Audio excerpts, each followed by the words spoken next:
And conditions apply. MTN, everywhere you go. 4G is non-stop music.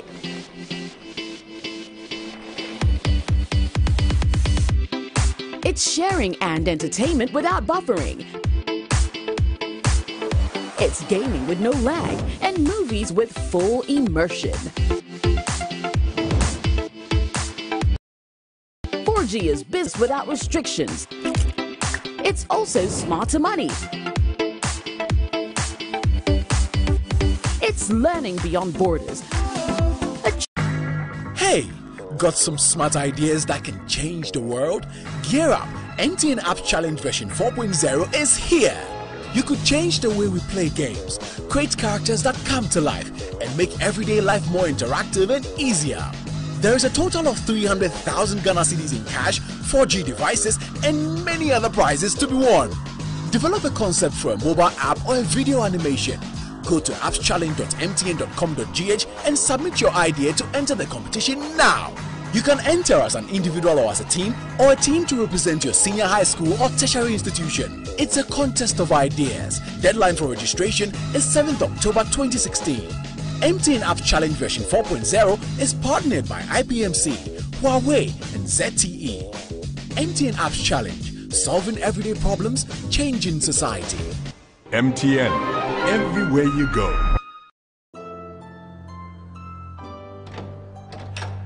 If I don't see this wedding with my own eyeballs, dear, it's not me. Church right. I just go into the church. Okay, let me connect my earpiece. Now you may. Remember. Yeah.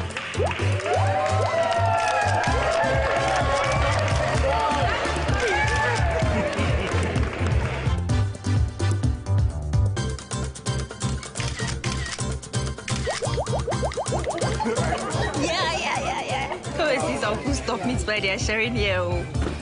False alarm. Buffet, papa. My name is Ethel Kofi, and I am one of the judges for the MTN Apps Challenge. My expectations for today being the final, I'd love people to come understanding their business and the business model. How are you going to make money? I'd also like people to come and show us excellence. We've seen really good apps and really good ideas, but we want to see something extra. How different you are and how excellent you are. Come through and show us, and we assure you, you might win. See you guys soon. Hey, got some smart ideas that can change the world? Gear up! MTN Apps Challenge version 4.0 is here. You could change the way we play games, create characters that come to life, and make everyday life more interactive and easier. There is a total of 300,000 Ghana cedis in cash, 4G devices, and many other prizes to be won. Develop a concept for a mobile app or a video animation. Go to appschallenge.mtn.com.gh and submit your idea to enter the competition now.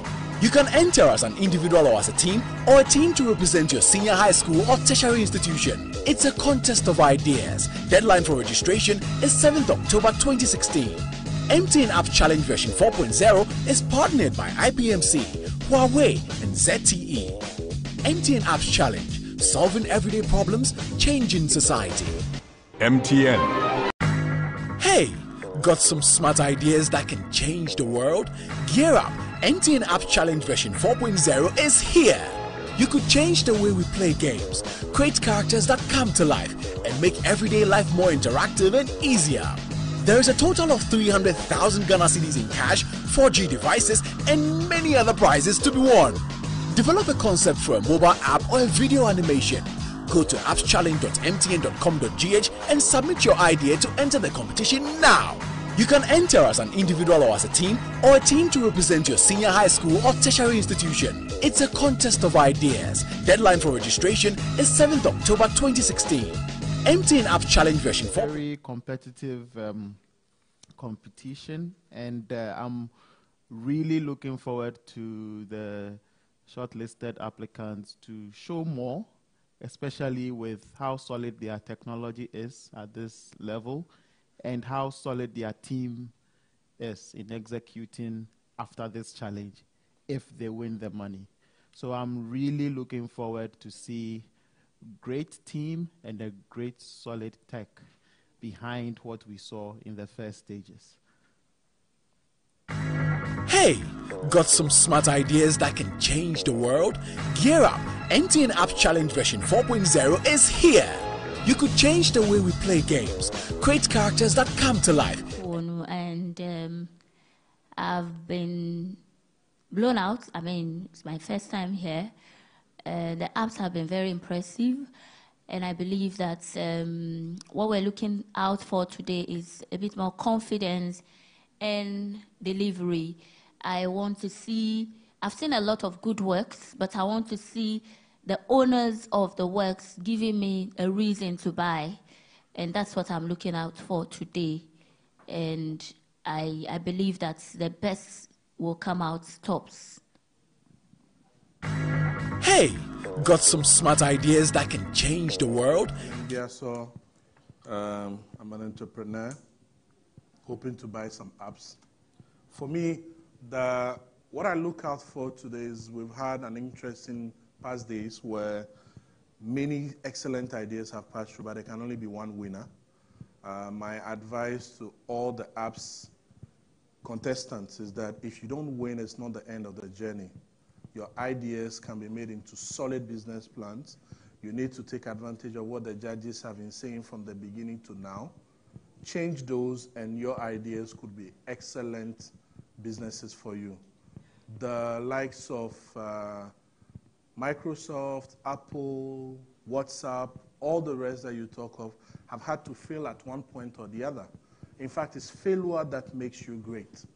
If you don't win this app, it's an opportunity for you to be bigger. So that's my advice, and that's what I'll be looking out for today. Here up, MTN Apps Challenge version 4.0 is... And a co-founder of DEF Congress. I'm excited to be in the finals, to see what the guys have done and look at the code they've written.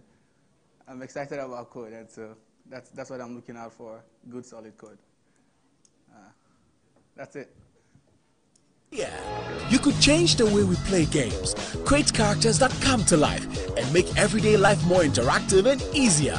There is a total of 300,000 Ghana cedis in cash, 4G devices, and many other prizes to be won. Develop a concept for a mobile app or a video animation. Go to appschallenge.mtn.com.gh and submit your idea to enter the competition now.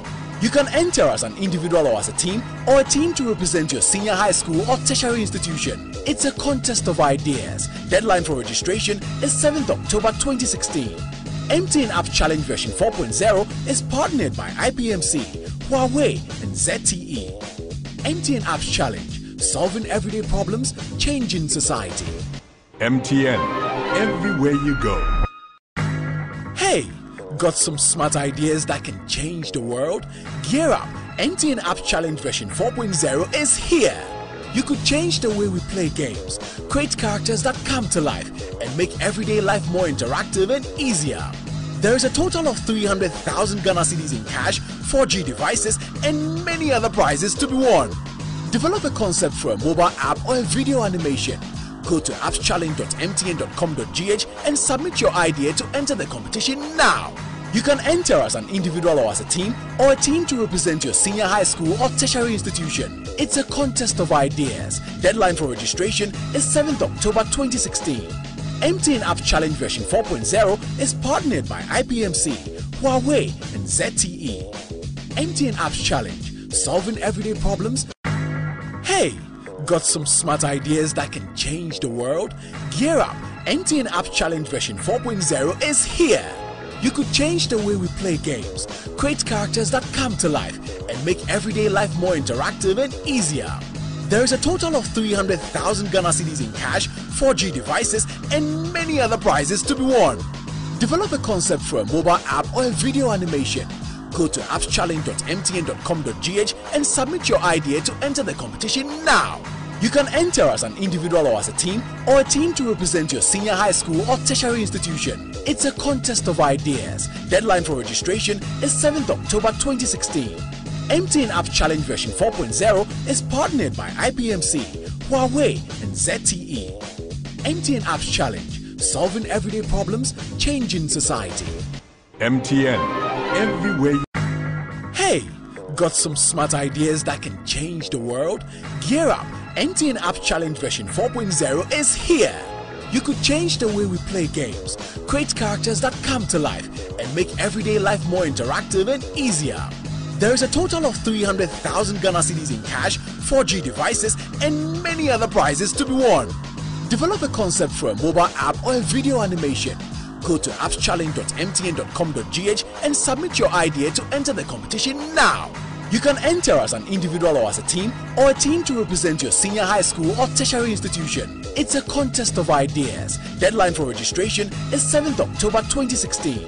MTN App Challenge version 4.0 is partnered by IPMC, Huawei, and ZTE. So thank you for coming back, and I hope you're excited about making it to the final stage. Yeah. Great. So you've got 3 minutes, or you've got a minute to tell us. We've already seen your app, right? So you've got to tell us what has changed, what you've added in terms of your business model, and then we will do a code review. And so you open your code, you explain to us your architecture, we'll walk through it a little bit. Okay. So yes, you've got 3 minutes. Okay. Okay. So we'll go through what has changed since the last time we were here. Basically, what has changed is our in-app purchases for the app. Okay, we came up with a business model that will work. I believe will work well for us. So what I don't know if you have the update. No, we don't. It was updated. Can you show it on the screen? What's the name of your app again? Bcast. Hey, Bcast. Yeah. Yes, Bcast. So I know you want me to screencast. Yes. Okay. You want to show us the in-app purchase? You got to do it. Yeah, I want to show you. Yeah.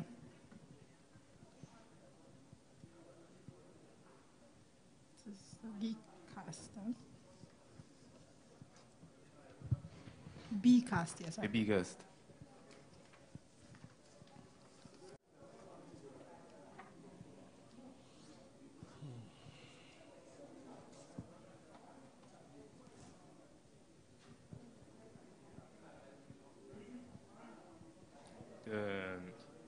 Okay, so talk about the business model while we try and figure out. Okay, so we have two features. Okay, New features. First one, New yeah, features. New features. Yeah, the first one is called a broadcast relay.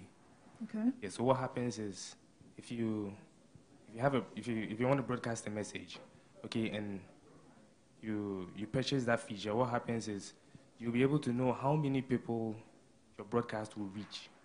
Okay. And then when you activate the relay feature, you will also be able to, when your broadcast reaches its maximum range, it will find people in that maximum range who can relay your broadcast to Other more people. Yeah. So it gives you amplification. Yeah, a wider range, a wider space for your broadcast to reach. So somebody helping with getting them on the screencast on.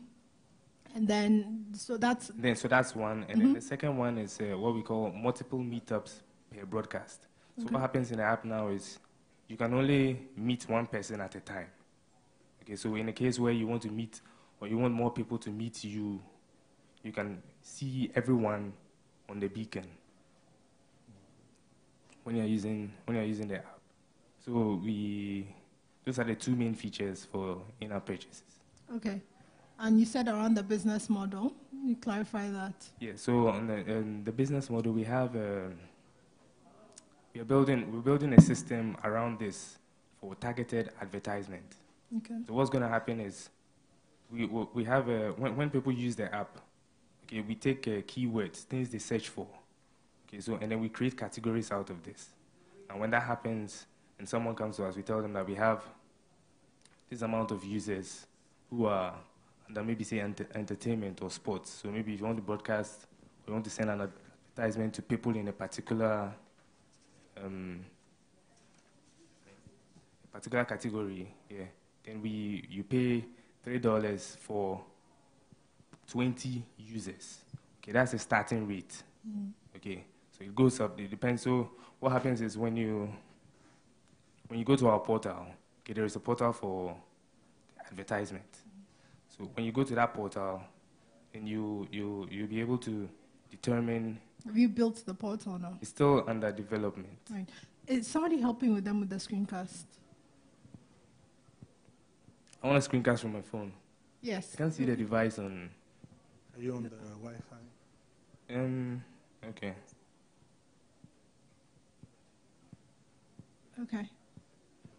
All right. So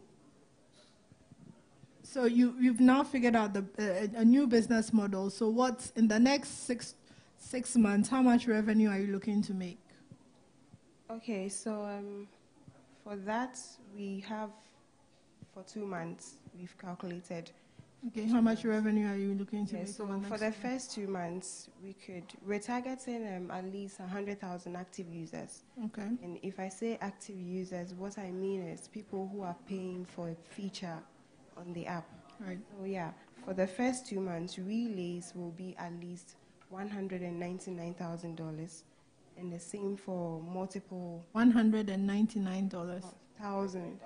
So you're targeting about $200,000, $199,000 or $199. $199,000.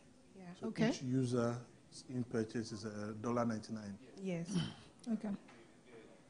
The target users are 100,000. Yeah, so $1.99. Yeah. Yeah, but how But are 2 you months. going to get Yeah. 100,000 in 2 months? How are you going to get it? Okay, so for that, we want to set up an ad campaign for Google AdWords, which will help us get that amount of people. Yeah, but what's the percentage of free users and in-app purchase paid users that you know of?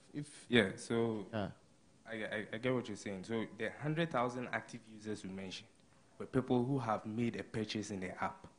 Okay, not just people who are using it for social. Yeah, but 100,000 is a lot of. Yeah, it's a lot. So if you can convince me how you're going to get those 100,000 paying users. So we have the ad campaign we are going to run. Okay, it's split in 2 parts. Okay, the first will be is 80-20. Okay, 80 will be to advertise the app as a social app. Okay, what people can use it for. Now, the more users we get on that side, we are certain. Okay, we ran a few figures, and we came up with. What's your budget for the ad campaign, and which location? Is it in Ghana? Is it because 100,000? Which location? What's your budget for running that ad? So the location it's worldwide. It's not just Ghana. Okay, so we're going to run adverts on Google, and we estimated we need about $9,000 to run an effective ad campaign. $9,000 to get 100,000 a month. Yeah. So 99. You sure that is enough? $9,000. Yeah. Get $199,000. Pardon? 9,000. Get 199,000. Active user. It means you have to have like 1 million people before you can get 100,000 paying users, and you are using $9,000 for red campaign just for the first month. It's doable with the right. The right metrics. Yeah. Can we look at the code now? Or yep. Okay. Yeah.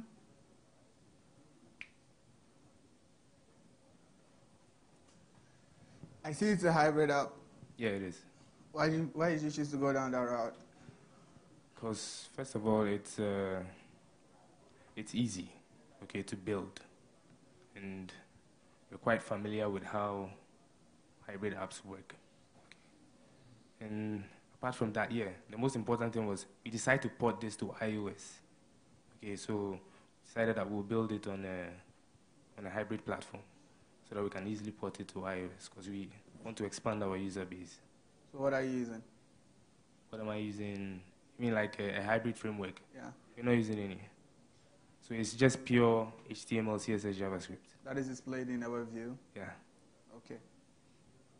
Do you use any, do you do any version control? Yeah. So you use what? Subversion. Git. You said Subversion and Git. You use both of them? Git. Git. You use Git? Yeah.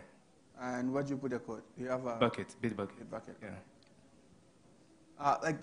Okay, we'll talk about that, but when we talked about this, we said security was one important thing that I remember. take care of, but I'm able to sign up with a phone number that only says 0, and I'm able to have a name that says space, empty space, and there is no.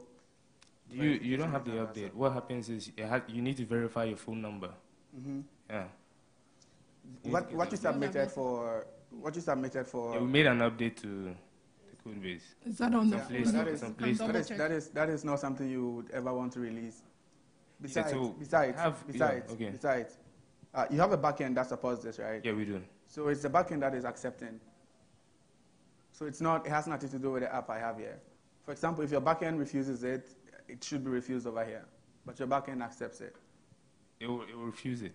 No, it doesn't say anything. Yeah. My name is blank. See, now, we plan to roll. My phone number is blank because even though the app is on Play Store, we plan to roll out mid-February. Okay? I'm not talking about your app right now. I'm talking about your backend. The reason why it's working now is because it's not fully rolled out.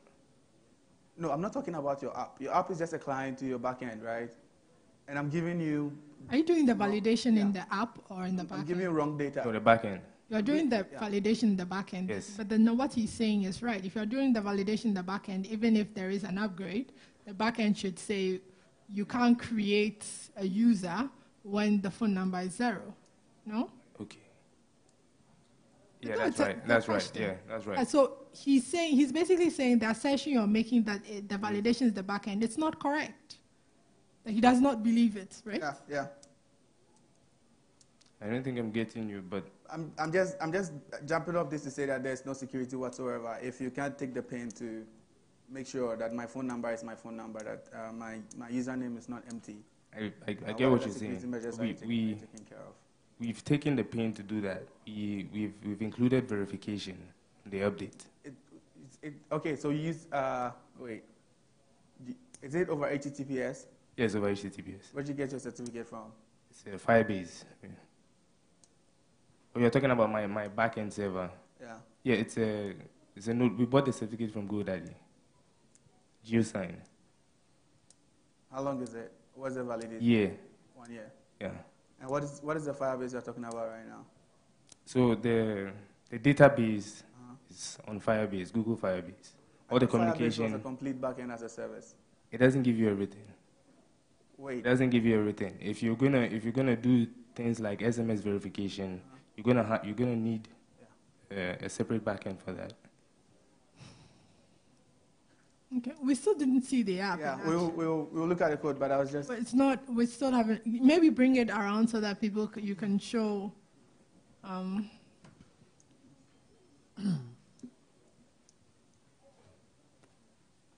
have it here. It's working for me, so I can show it to them. So can you just give it out and then talk through your architecture, how you design, how the communication happens? Okay. Which file do you want us to open? You can open the index file. Okay. Mm-hmm. So. So the new features that you said about the. So that's for people who make a broadcast. Okay. Mm. This is how it looks like. So now I can rebroadcast. Use this one, please. Hold this. Sorry. Okay. So now I can rebroadcast. So So she has a broadcast running. It has reached 2 people. Mm-hmm. So the new feature is when you go to your broadcast, you have this power button. Okay. Yeah. So when you hit this, then you have this relay broadcast. Yeah. Okay. So. All right. So it's an in-app purchase. Yeah, in-app purchase. Okay. Okay. Now what's the new one? The other one. And then there's the other one, the multiple meetups per broadcast. Okay. All right. So you go through the code while. Okay. We take it there right So now. now you can rebroadcast. If you broadcast to somebody, they can broadcast. You have to amplifying, but you have to pay for amplification. Can you zoom out? Meetups. Is that? Zoom out a bit. Does it have HDMI or anything of that sort? What do you need? Wait, excuse me. Can you move the laptop over there for them so that they can?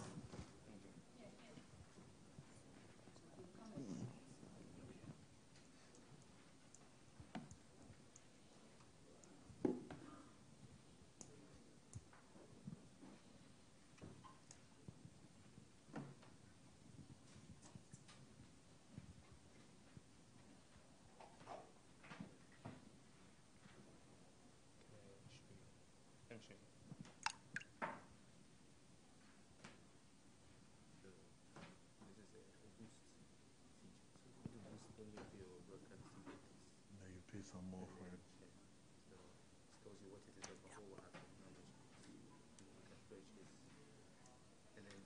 Yeah. I think we need to do the code thing quicker. So you explain to her and then you guys. Yeah. Yes. Yeah.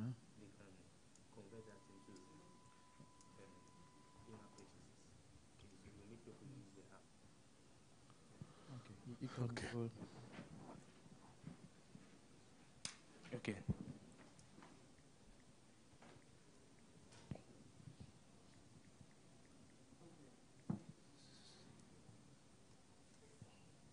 So it's a basic standard HTML app. Okay. We include our libraries. You can't read from here, so you've got. It's too small. Yeah, it's too small. We can't. We don't know what's going on. Okay, so I'll just show you the important part of the code. Okay, all the files you see on the left-hand side. All this.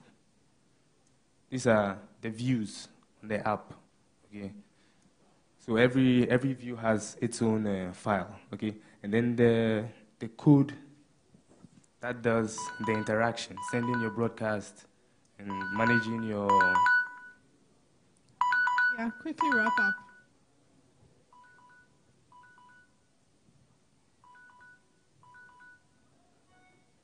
It's all inside here, index.js, okay? Mm-hmm. So here, we built this using an object-oriented approach, and then we labeled the functions. What are you trying to show right now? Yeah, I want to show you some of the functions, so like this one, for instance, it says simulate broadcast. But what he meant, talk a little bit through the architecture. We don't want, it doesn't make sense to show us specific functions. Yeah. Walk us through the architecture of the system. Okay. Do you understand what we mean by the architecture of the system? Maybe. Like you have a backend with certain services that the client calls, right? So okay. So like the design, what you. Yeah, I show you one. Okay, so there is an instance where we want to get the distance between you and the person you've activated your beacon with. We send a request to our backend service, which is this. Hold on.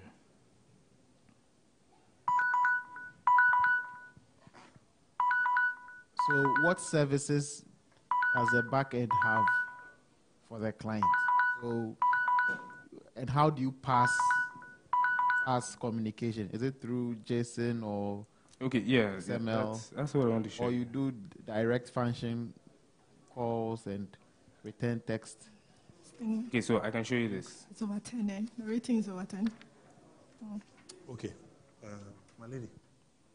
So here we make a request to the Firebase system to set the user's details. Okay.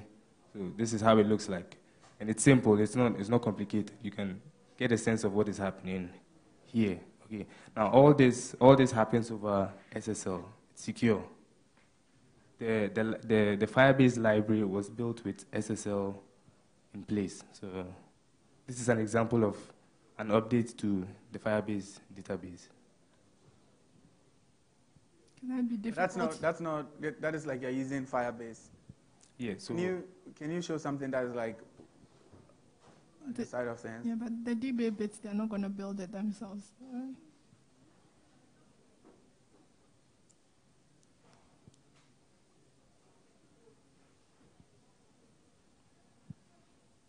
It could be difficult and just say that right, you don't see any comments at all in your code. You don't see any comments? There's no comments. There are comments.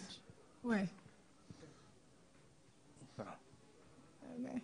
You go find where you need to find and talk about the comments. Okay.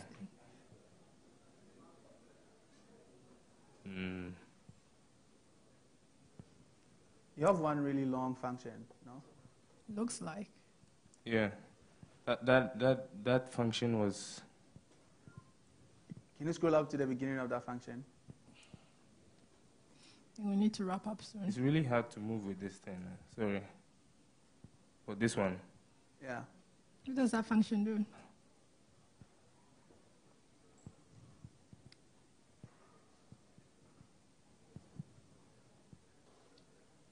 Sorry. So this one says send notification to a nearby recipient. Okay. So the reason why this function is long. No, we got. The reason why 30 this seconds. function is long is because there was something I was trying to do. Okay. In JavaScript there is a technique called promises. Okay. Now you want to loop through everybody who has received your broadcast and then send them a notification. Okay, so you can't have a promise inside a loop.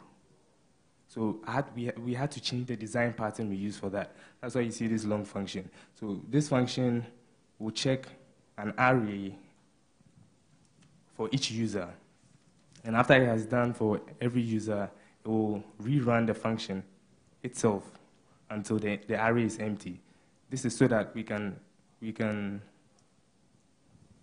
get the promises before the function ends. I don't know if you get what I'm saying. If the promise was in the loop, the promise will always run when the loop has already ended. So we had to change the design pattern for. Okay. For the I think time is up. I said something the last time that I thought you guys were going to work on. I had told you that it was easy to create ghost accounts. Okay. And so you put in a number or any number, and then how did you rectify that? Yeah, we rectified it. It's in the update. It's in the update. This is the same thing I was talking about. Yeah, that's what I was talking about. No, don't just say No, it's not. It's not in the update. When you say it's in the update, it dodges what we're talking about. Wait, you have a server that has all these database going inside it, right? Yeah. I'm verified. And I'm able to send you data that is wrong, and you accept it. And you want me to take it that correction is in the client? No. No, it doesn't work that way. Okay. Because I just did one now, and it's gone through. I don't know about your update. Secondly, I see I've reached 3 people, but I'm unable to see who they are. Yeah, no, you won't see who you've reached unless they respond. It makes sense. That feature. Okay. Thank you, guys. All right. Thank you, guys. We'll let you know how you go. We'll let you know how it goes. Thank you very much. Hey, got some smart ideas that can change the world? Gear up! MTN Apps Challenge version 4.0 is here. You could change the way we play games, create characters that come to life, and make everyday life more interactive and easier. There is a total of 300,000 Ghana cedis in cash, 4G devices, and many other prizes to be won. Develop a concept for a mobile app or a video animation. Go to appschallenge.mtn.com.gh and 3 minutes to talk about what's happened since the last time. All the judges gave you input. So what's happened since the last time we saw you? What new features or what changes have been made to the business model? We're particularly concentrating on 2 things: the business model and your code. We'll do a quick code review. You've got to explain your architecture and what you are doing in there. So you've got 3 minutes.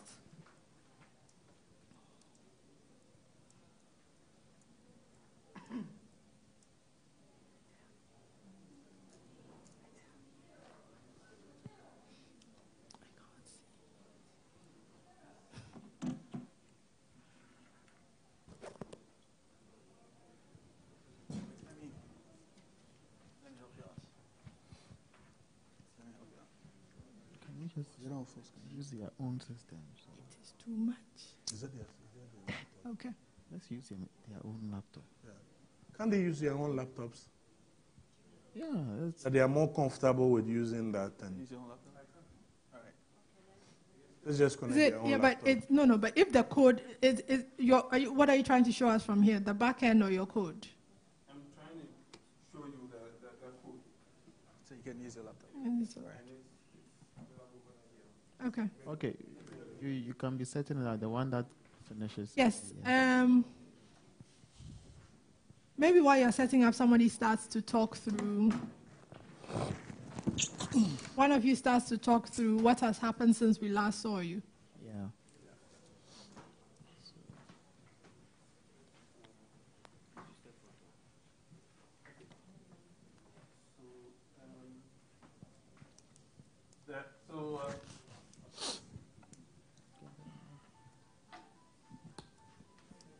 Okay, so Amachi is actually quite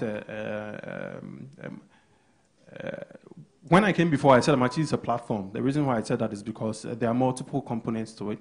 And there is a back end where we use to configure the products and so on and so forth.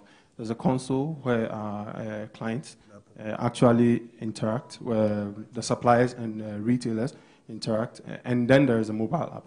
So here I want to show you some of the.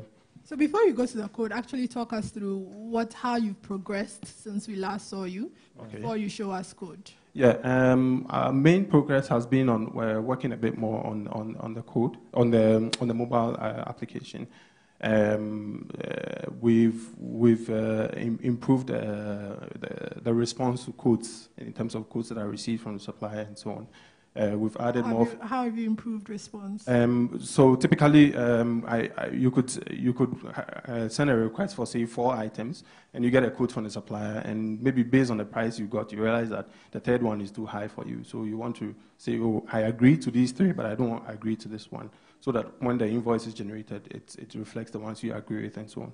This is part of the feedback that we've had as we met some of our suppliers and so on. So right. It's been an ongoing process. Walk me through the business model again. So the model is we are basically dealing with procurement in the pharmaceutical industry.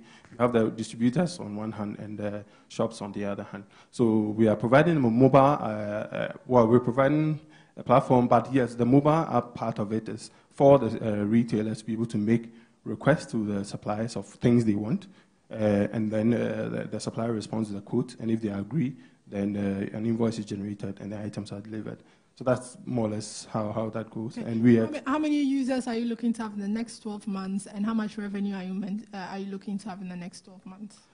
In the next 12 months, we expect to cover at least about 800 shops. Mm-hmm. We expect to have about 4 at least big tier distributors, and maybe close to about, let's say, 40 of the mid-tier distributors. We get all these on board. And we are expecting to make revenue close to, let's say, around 80,000 Ghana cedis by our last estimate. So in 12 months, you're looking to have revenue, yes, revenue around 80,000. Okay. Yes. Do you want to, or should you go straight to the code? So how many have you signed on any suppliers since the last time, and how many people have started using it, if any? As of now, we've only been able to sign on one mid-tier supplier, who's a Curious Farmer. They are both a supplier and a chain of shops. So they realize the value that they can both use it for their own chain of shops as well as others who actually order from them. But the bigger tier people, it takes a bit more time because we need to schedule meetings and bring the presentation to them. But I was actually due for one this morning, and they called us that as you come for the presentation. So we had to postpone that. We were supposed to meet East Cantonment's pharmacy today. Okay. There was one thing you spoke about, the authentication of the drugs. Because of all that, yeah. What new thing have you? We expect that would happen down the line. We want the immediate beneficiaries of our system are the suppliers and the retailers, and they need to get on board and begin to get comfortable with it before we can then begin to harness the benefit to the. There's a system of tracing such that if a retailer told you that there was a particular problem with one drug or the other, have a direct linkage. Yes, and that we have that in. But I think we were talking more in terms of what other people do, like Sproxil and so on, and that's why I mentioned that we would probably have to do an integration with them because that's not our key competence. But then the procurement base that you use for the consumer side to search for drugs and where to find has any progress been done at that end? Yes, on that end, we've actually. I wish maybe if we had a browser, I could show you that So this is more or less like a, let me just refer. This is like a Google kind of search engine we provided for people. So you can, let me do a search for a particular product. So but when you come and present, the other people must help you. They are not. Okay, sorry. So it's ATOR, you know, AT. Okay, fine. Actually, ATOR VAS TATN. VAS TATN. TN. Yeah, remove the A from the S and just no. Okay, so that's a drag. Okay, so the number of mistakes in wait. Let's go back. So it's ATORVASTATN. Let's see if that gives me something. Yeah. Okay. Actually, the spelling is wrong. It's supposed to be TIN, but we intentionally made it TN. And what we are using a full text search engine called Elasticsearch. This is one of the topmost full text search engines on open source full text search engines. So even when we make mistakes in typing, we can get it. It depends on, we need to skew it a bit more so that the number of wrong characters, it's still be able to detect it. Right now it's quite tight, so it's only one character. We're still able to make it out. But the point is we are giving users the ability to do a search for products, and if they, based on the results, we can map out where they are likely to find it. Right now, we actually don't, we've only put in some dummy information for you. So this is, at the end, this is what it's going to look like based on the procurement information that is running through the system. Okay, let's go to but this is just a dummy. All right, let's go to the code quickly. Okay. Okay, so, and then let's go to, let me do... Walk us through the architecture before you start showing us functions. Yeah, let me do that. Okay, so the application, like I said, it is made up of multiple components, but it's mostly driven by Java EE, Enterprise Java. It's highly modular, and our business logic is separate from the presentation layer. We have a dedicated REST endpoint where the mobile app, which is built with Ionic hybrid framework, is able to actually communicate to the application. So there are actually quite a number of components. To just focus on, let's just look a little bit at the REST services. So this is, let's say, for obtaining orders. So yeah, I mean, if you want to obtain an order by its ID, that's how we've implemented it with the comments and so on. Zoom in a little bit, like so. Can you see? Yeah, I can see a little bit, but if it zooms in, that's okay. Yeah, zoom in a little bit. Not okay. I think I need to use the. Does Control Plus do anything? No, I'm not sure it will. I need to use the IDs on Zoom. What? You think so? Okay, go on. I don't think so. Okay, you continue while. Yeah. So. So you can just explain based on the other services that. Okay. So for example, this is to get the everything is driven by a purchase order, and so at the most basic level, we give you starting off the order API, and everything related to orders, getting them, updating the status, and so on. All of that is handled in here. You can see we have here's a reference to order service.getQueryService.find based on the ID you give us. This is an EJB. This is where all our business logic is. So all you need to do is just pass your ID, you get your order, and we format it in an object that can be transmitted either to JSON or to XML. So we don't care which format you want it, we'll give it to you. This is basically following standard Java JAX-RS API that Java provides. So I mean, the same thing applies, let's say, for products, how to get a list of products. We provide... So how you add a product? How we add a product. No, the product you can't add a product from outside. No. You guys add the product. Yes, the products are added on the back end. So all you need to do is create an order and How do you add the product? How do we... Hello? Yeah, we can hear you. Yeah. Hello? Yeah, we can hear you. Okay. Yeah, how do we add the product? Yeah. The product we have were loaded in we obtained it from the Food and Drugs Board. So we loaded it. It's a one-time upload? Yes. How do you do that? To the database. CSV file. Right. We loaded into the database.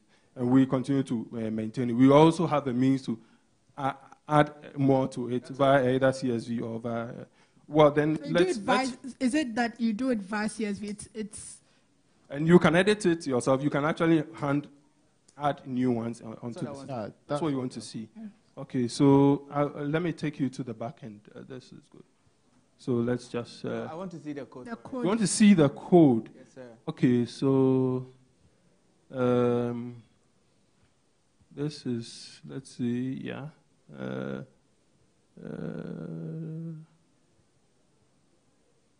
Okay, so this is, let's see, the view of drugs. Okay, so this is a backing bean. What in JSF we refer to this as a backing bean that when you maybe enter stuff, it binds itself to the data that you enter and automatically allows you to persist it. So if we had logged in, you would have seen a table which has a list of products, and that is populated via what this model we have here, sorted by manufacturer ID and so on and so forth. So to add, let's see. So here, this is the place where we say we are saving a product. Now, this is the drugs view. So specifically, we set the product type to drugs, and we save it. But we also have, we are dealing with both drugs and consumables. These are the two classes of items we deal with in it. So I can show you, let's say, the consumables view, which also follows the same pattern. So this is the backing bean that supports it. I can show you also the page itself. Wait over here. Why do you have a total equals now on That's what I'm looking at. If you don't need it? Sorry. Oh, yeah. Yeah. So to what I do is when I save, I want to get an update of the total number of items. So let me show you what happens. When I set it to null, then anytime we do a get for the total, then if it's null, it refetches. I hope you get it. If this is null, then it refetches the current total. Why is null better than 0? No, it's just a means to force it to reload. I'm asking why is because when you say total, yes, you have either 0 of an item or you have yes. So why is so when this this is the service call that actually gets us the total. And if it does it and it's actually 0, it will set the value to 0. No, the question is asking is why do you choose use null versus use 0 as a way to force a reload? Because there could actually be 0 items in the database. So we want to distinguish between the fact that it has actually fetched the data and found 0. If there is 0, then that means that I should check again to see if there is something. No, it's possible that there could be no products in the data. All I'm saying is null is not a number, so it's kind of like I would rather use something. Oh, okay, I get your point. I would use something like -1 instead of null.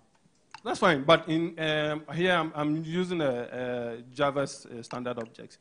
We have native objects which you need to assign a value to, and you also have Java objects where it accepts a null value. So both ways, you decide how you want to do it based on what you implement. Okay. Do you do any version control? Yes, we use Git Bitbucket. I can show you the Bitbucket repository. Okay, no problem. The other thing is I feel like you use the same backend for users, regular users, and for pharmacies. Yes. So you have some permission model in there which makes sure that one person in this category can't access. Yes. So we have we've deployed Keycloak. Keycloak is a single sign-on platform provided by JBoss, and it basically allows us to really control what goes on, who has access to what. And it's just one central server. The backend connects to it, the console connects to it, the mobile app connects to it. So you can't do anything without going through Keycloak.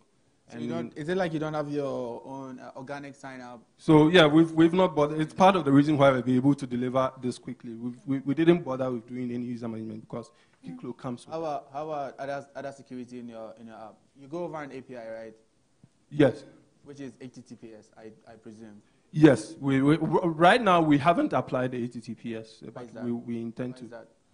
We haven't gotten to a stage where we are rolling out. So we you have users. Yeah. Yes. So basically, anybody can see what your users are doing. If I get on the same network with them, I don't even have to be on the same network with them. I can see what your users are doing. Yeah, and I can change stuff. No. You can't. If it's HTTP, it's plain text. No. It depends on what. So if for example, if you are making a request to add a new order, you're doing it over post. Yeah, but I still can see the data. HTTP is plain text. It's not encrypted, so I can see the data. I can see that exactly this is what they are saying. Yes. And I can stop the data, make some changes before I let it continue. Yeah, so the point we are trying to make is that we do have the ability to move to HTTPS. Why is that? You don't have the ability. We do have the ability. Why aren't you using HTTPS for this kind of thing you're doing? Because I feel like it's critical. Yes, we intend to get to do that. Why haven't you done it so far? That's my question. Okay, I feel like that would be the first thing you want to do if you're going to approach. I hope. I don't know whether you got questions around security, but you promised them that this is secure. It turns out it's not because your data goes over HTTP, which is for the kind of thing you do not good. Even for blogs, that is not good. So how much more? I'm doing procurement over HTTP. So what's the plan to get onto some security? Yeah, these are. I mean, we are staging our development and moving to what is the next thing to solve. This is before we roll out. These are the critical things that we. I don't know, but it feels to me that HTTPS could be deployed in an afternoon. It's not a lot of work. I understand where they're coming from. If you deliver for people to see, then you can begin to. But yes. I get your point. It's a question of prioritizing our deliverables. No. So how soon will you put it? Will you migrate? You guys. Like when are you launching live? When are you going live? We want to at least by February, and we will go live. So will it be secured by February? Yes, it will be. Our investor hasn't spoken. Do you want to make a point? Do you want to make a few points here? So I guess what the judges were looking for, and I'm looking for as well, is when are you going to have HTTPS rollout? When it is in your timeline? When is it in our timeline? Yes. We believe at least by next week we will have it in next. And the reason that you don't have it now is because you deprioritize it. You don't see it as important for the functionality of your application. That's the only reason. And because we have, we've actually deployed a whole single sign-on server to handle our security. So for us, it's just a question of putting in the HTTP, enabling it, and then we are good to go. Okay. And what do you use for I know that you use Elasticsearch for search, but what do you use for your data store? Right now, we're using Postgres. And do you use a JDBC or do you use Hibernate? What do you use? We use JPA with Hibernate. Gotcha. Thank you. Yeah. Okay. Well, a lot of what our architecture is mostly driven by the experience I've had. I've been a technical reviewer of 2 books on Packet Publishing on Java and so on and so forth. So you brought it to show us. Yes. Okay. No. That's so you. No, this is proof. Just so you know. I don't know. Okay. Proof that you are okay. Thank you, guys. You'll hear from us. Okay. Yeah. Thank you. Thank you very much for your time. Thank you. All right. Okay. Your idea to enter the competition now. You can enter as an individual or as a team, or a team to represent your senior high school or tertiary institution. It's a contest of ideas. Deadline for registration is 7th October 2016. MTN App Challenge version 4.0 is partnered by IPMC, Huawei, and ZTE. MTN Apps Challenge, solving everyday problems, changing society. MTN, everywhere you go.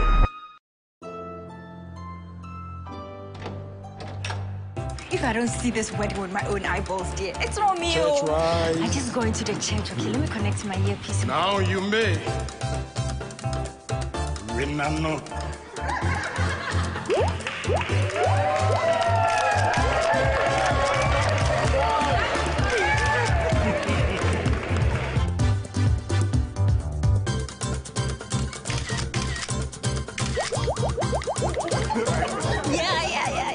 So this is our food stuff meets by they are sharing here. For salam. Buffet, papa. Enjoy even more Facebook sessions with MTN free after 1. Now, talk for 1 minute and enjoy free Facebook for the rest of the day. And you still only pay for the first minute. The rest is free. Dial *315# to sign up now. Terms and conditions apply. MTN, everywhere you go. 4G is non-stop music.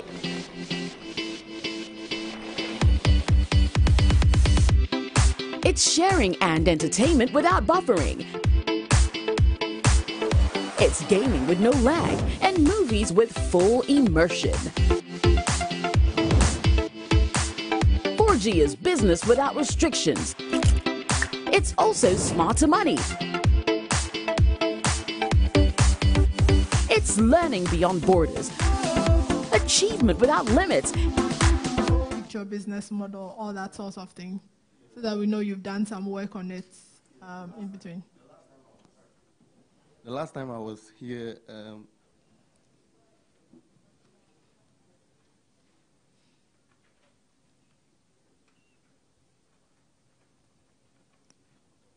the last time I was here, I said I had 800 and almost 830 people on, almost 830 people using the app.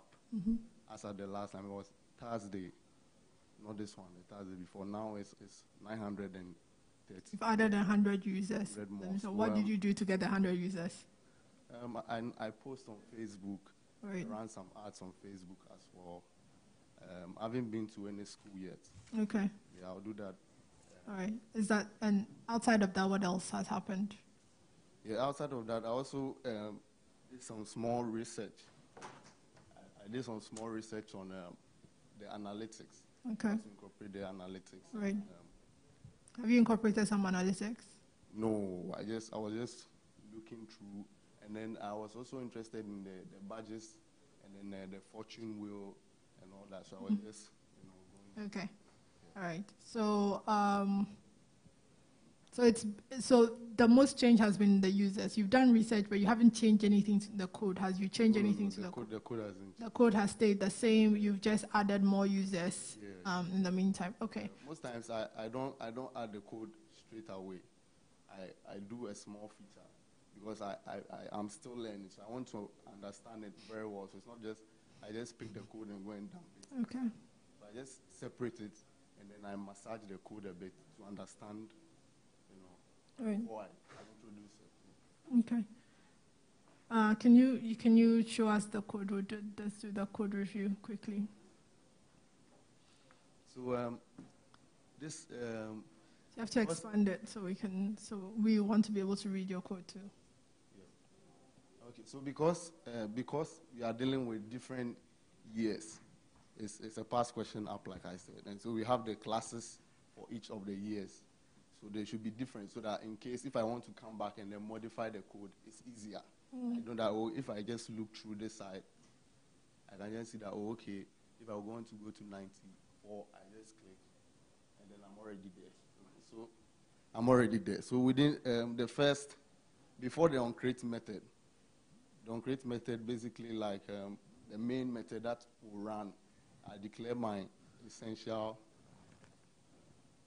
variables that I need. Here I'm using a radio button. Yeah, this is a special radio button because there were certain features that I wanted. Example, the colors.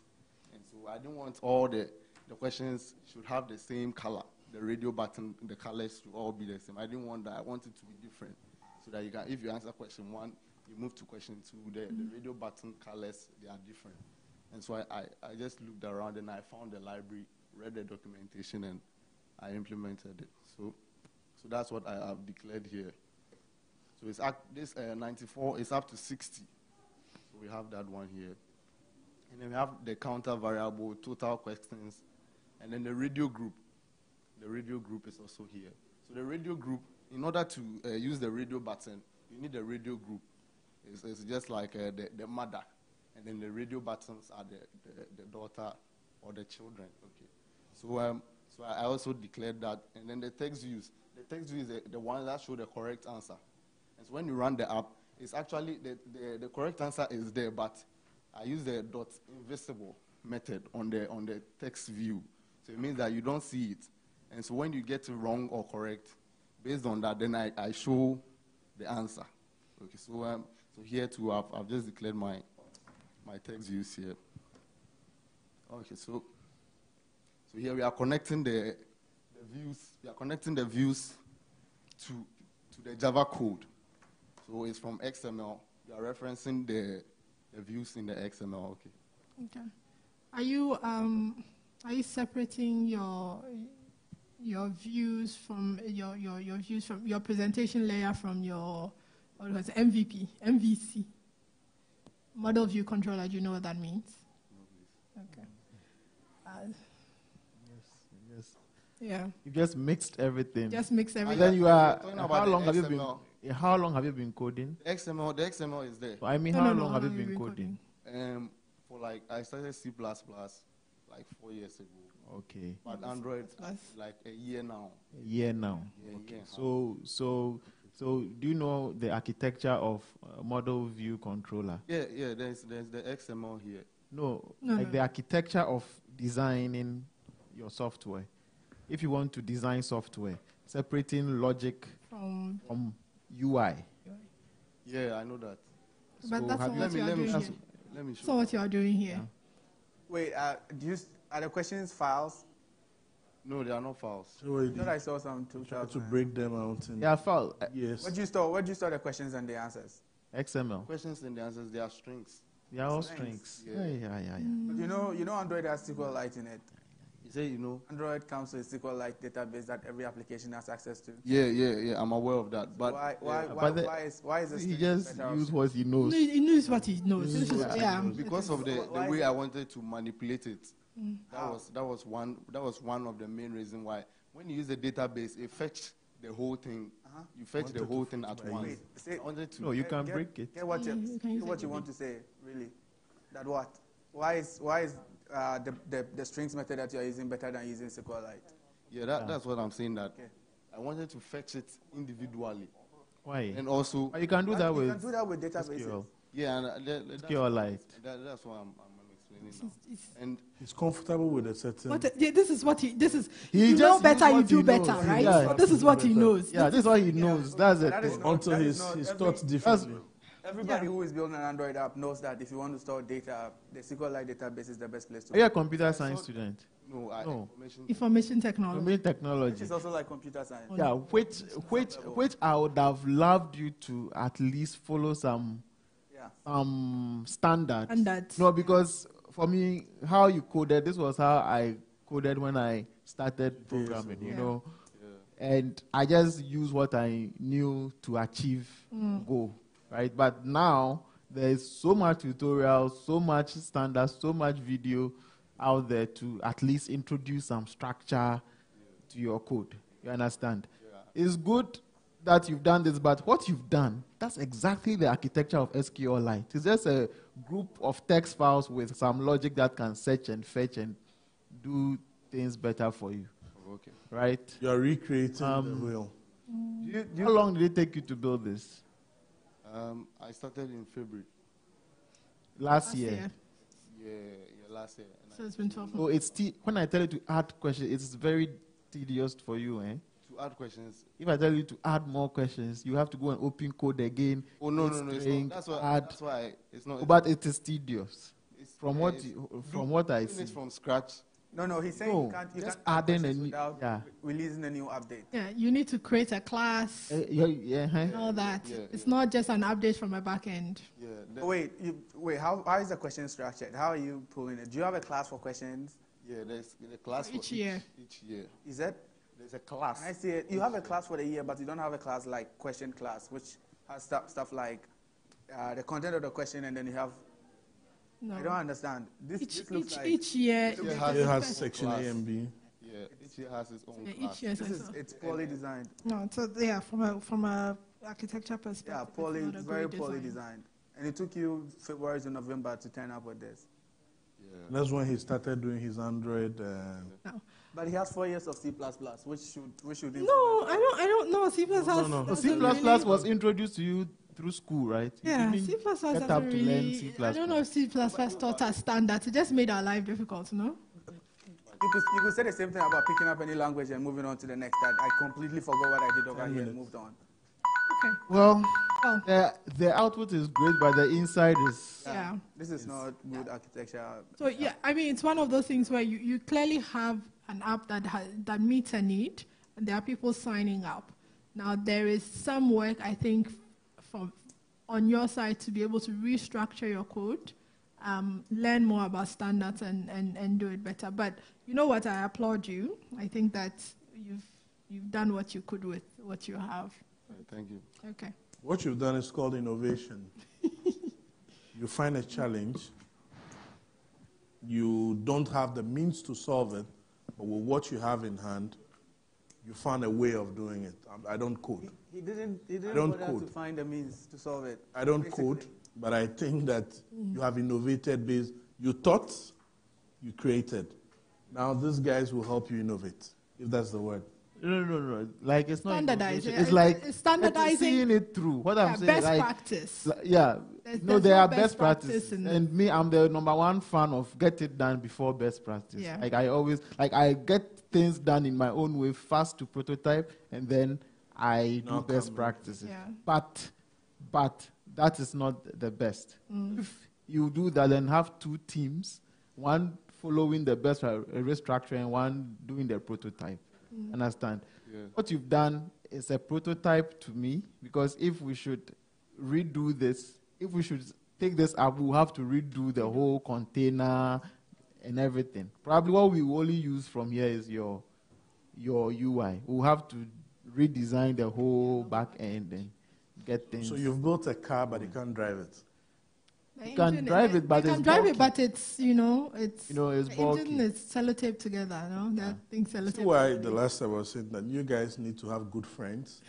So you don't have any other friends who can code who could have helped you with this. No. Eh? Wow. Fair enough. You've done Anyway, no. you've well done well. But this is also a way for you to learn what's out there. So. Yeah. Thank you. Thank you very much. And I ask you that if you don't win, it doesn't kill you, right? It only challenges you to do more. Yeah. You get it? Yes. Yeah. So there's a lot more opportunities. Yeah. I like the spirit. Use what you know to get it done. Yeah. And that's how everyone survives. Yeah. But, I started not long enough and all that. I know, but now you learn exponentially. It's not linear. Gotten the You've got feedback. to learn all the things. Okay. Yeah. Thank you. Thank you. Okay. Good work.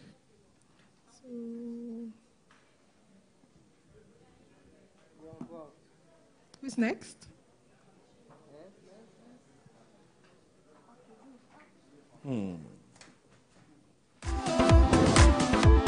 And health for everyone. It's love, family, joy, and everything else. 4G is life.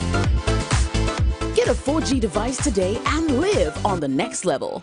MTN 4G. Hello, future. MTN. Everywhere you go.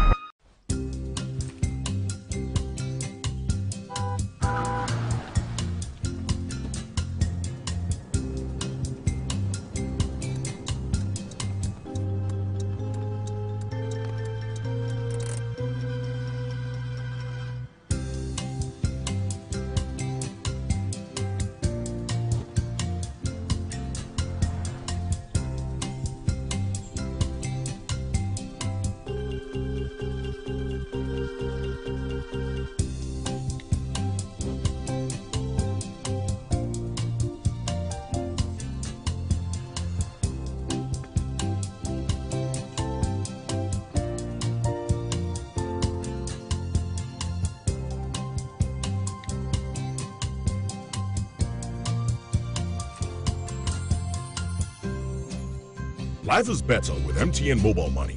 It's easy, fast, and super convenient. Experience the new world of better money. Hey, got some smart ideas that can change the world? Gear up! MTN Apps Challenge version 4.0 is here. So AF Radio is basically an Android app that will help you stream radio shows that are of interest to you rather than radio stations. We do this because radio stations have a problem of tracking who exactly their listeners are, and that is what AF Radio seeks to solve. So on the consumer side, we are good for people who want to subscribe to radio shows and know how much, follow the radio shows on social media and stuff like that. But behind the scenes, we are helping the radio stations track how people are listening to their radio shows, how long they've been listening, what they like, what they don't like, their interests. This will help the radio stations make informed decisions about what shows to put on and what shows to remove. That is a little bit about AF Radio. Since the last time I came here, I had about 500 downloads. I slowed a bit with the downloads because I wanted to talk to the customers and figure out. You have 500 new downloads? No, since last time I came here, I had 500 downloads. Right. But I haven't pushed on the downloads front Okay. because I want to understand how exactly my users are using it and what works for them and what doesn't work. Okay. So enable me make. So how many customers have you talked to, and what have you learned from them? I spoke to about 5. The thing about AF Radio is that because you don't sign in, I have to sort of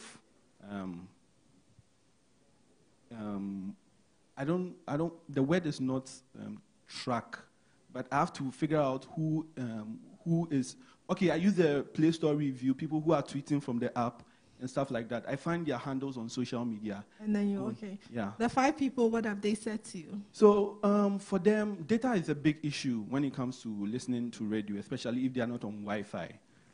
They like the fact that they can stream radio shows without having to go and find out when the times are and when the times are not. They also like the playback because not all of them can listen to radio all the time, and they would like for the playback to be better. A few of them have... What do you mean better? So the way our playback works, sometimes we miss some of the shows, especially because of radio station streams. When the stream drops, we miss it because we are recording directly from the stream. But they are telling us that they wish those would be better, and that is not something we can immediately fix right now. But that is beside the point. Okay. So we had a feature inside the app where people didn't know exactly how much data their apps were consuming. So we put in a simple mechanism that will tell you that for the remaining 30 minutes that you are going to be listening to City Breakfast Show, it's going to consume 50 megabytes. And that was cool with them. That was one reason some of them were using. Feedback, that is about feedback. Okay, so you've got 5 people to give you feedback, and you've made changes to your code. Yes, I have. Right, so just be very clear on what changes have been made on the code.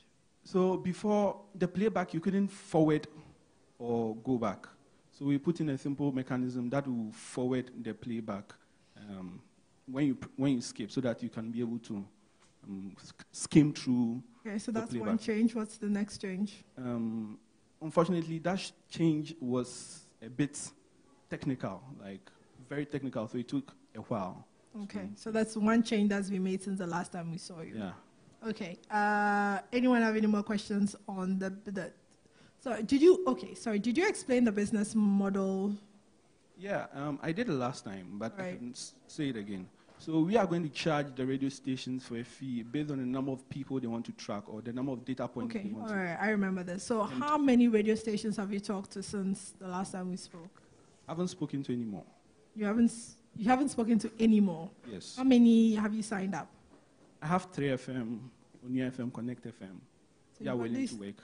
They are willing to work. Yeah, with but you. I've They been signed. Are they paid you yet? No, they haven't paid. But they've signed to use the. Yes.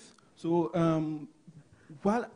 when I did that, while I spoke to my users, I realized that data was a big concern to them. So I was talking to Daniel Na of MTN to see how we can come up with a subscription model where people will subscribe and listen to radio for free, not using data, so that we get over the hurdle of. Right. Can we see the code now?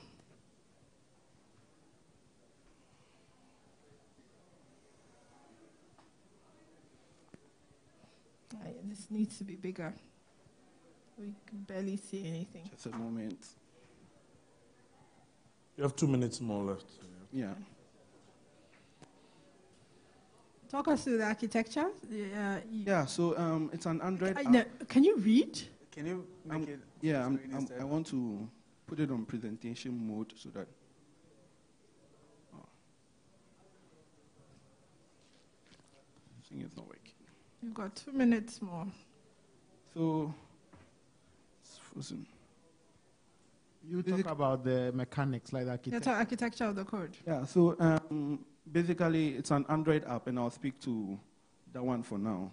So I use MVP architecture. You don't have a backend? I have a backend.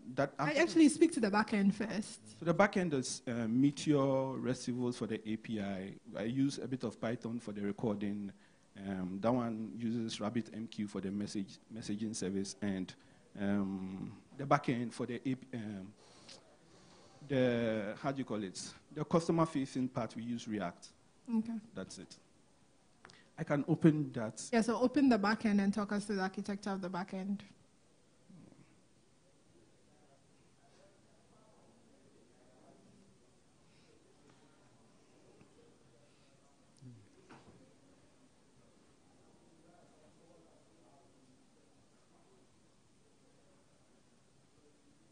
Just a moment.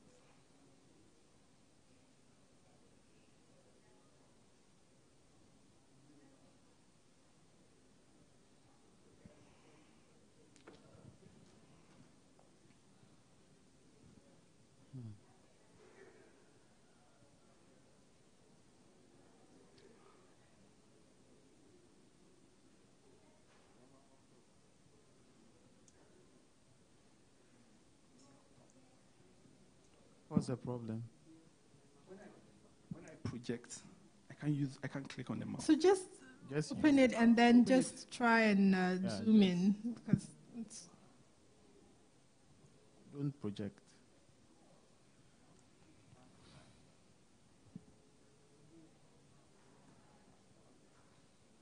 Is it because are you mirroring, or you can extend? This is a double screen. Oh, okay, cool. You can draw stuff over there. Good.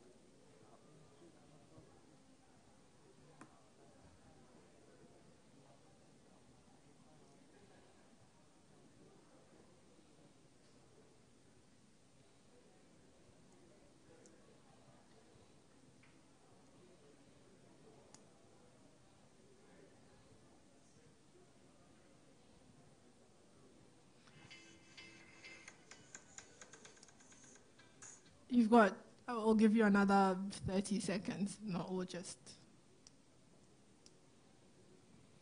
Okay, you talk about the architecture, the design. You don't want to see, like, how is the client communicating with the server and all that. Yeah. And your architecture, your design pattern. Yeah, so this is a Meteor app, and the thing with Meteor is that you are free to put everything anywhere. If you can, can you see? Just talk through it. Your time is up. So. Okay, so there are different parts. This is not the Meteor app. So, okay, there are different parts to the app. There's the API section. The API REST, you send requests from the mobile app, and then you get served data. The data you get is the stations, the shows, and the schedules. Basically, that is what the back end is for. We also have an analytics part to it. So when you are listening, when you start and when you stop, what you've been listening to, how long you've been listening, that is also transmitted to the back end. We, as administrators, have a panel where we open and see all the data. We can input our shows, we can input our stations. Another part of the back end is the Python part that does the recording. It communicates with the Meteor app through APIs. because it's sort of a common language. So that one, when you click the record button in the back end, it sends an API call to that one. It inserts a task into the database, and then we have a RabbitMQ server that keeps on running, sort of a message broker, so that when the task is up, basically for the cron job, so that when the task is up, it just pulls it up and does the recording. That's how it works. But you can't show us the code of how you actually set up the streams in your CMS. I can. Yes, so show us. Like, I'm still not getting.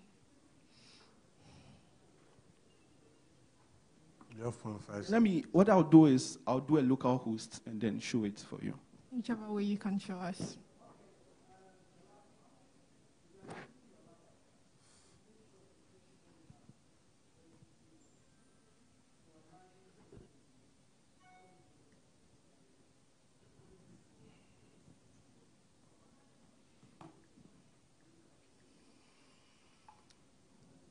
So I'm running the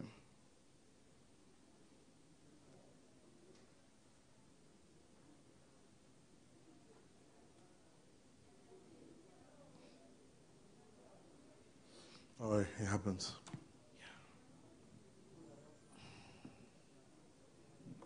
It's not working. Okay, we can't see it. Okay. Yeah. All right then. We haven't seen code. We haven't. Go ahead and show the Android part, if that's the easy part to okay. We haven't seen code, so I don't know. This is the Android code. Yeah. And I wanted to put it in presentation mode so that it will be larger for you guys to see. Fine, just talk us through. Yeah, so there's the main, there's the manifest, I have my packages, I have RX streams, RX Java for handling API calls and threading issues to make it easier. I have an OpenMX player to handle my streams. I'll show you the modules in a bit.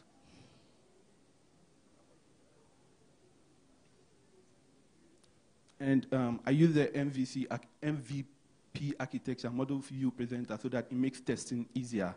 That way, in the future, we can catch all regressed issues easier. Yeah. So.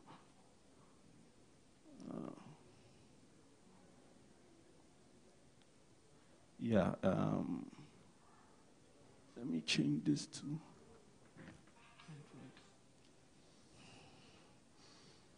Yeah, these are the basic packages. This is a small library I wrote to handle chips, sort of text inside rounded corners, other libraries. But this is the main library that does the streaming.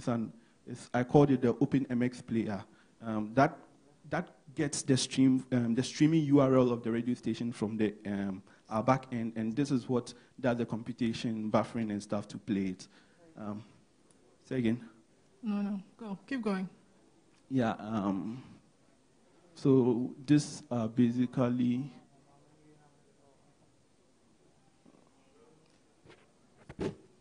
Okay, now you've done an extra 5 minutes. It's okay. Yeah. It's okay. It's okay. All right. We have no doubt that you.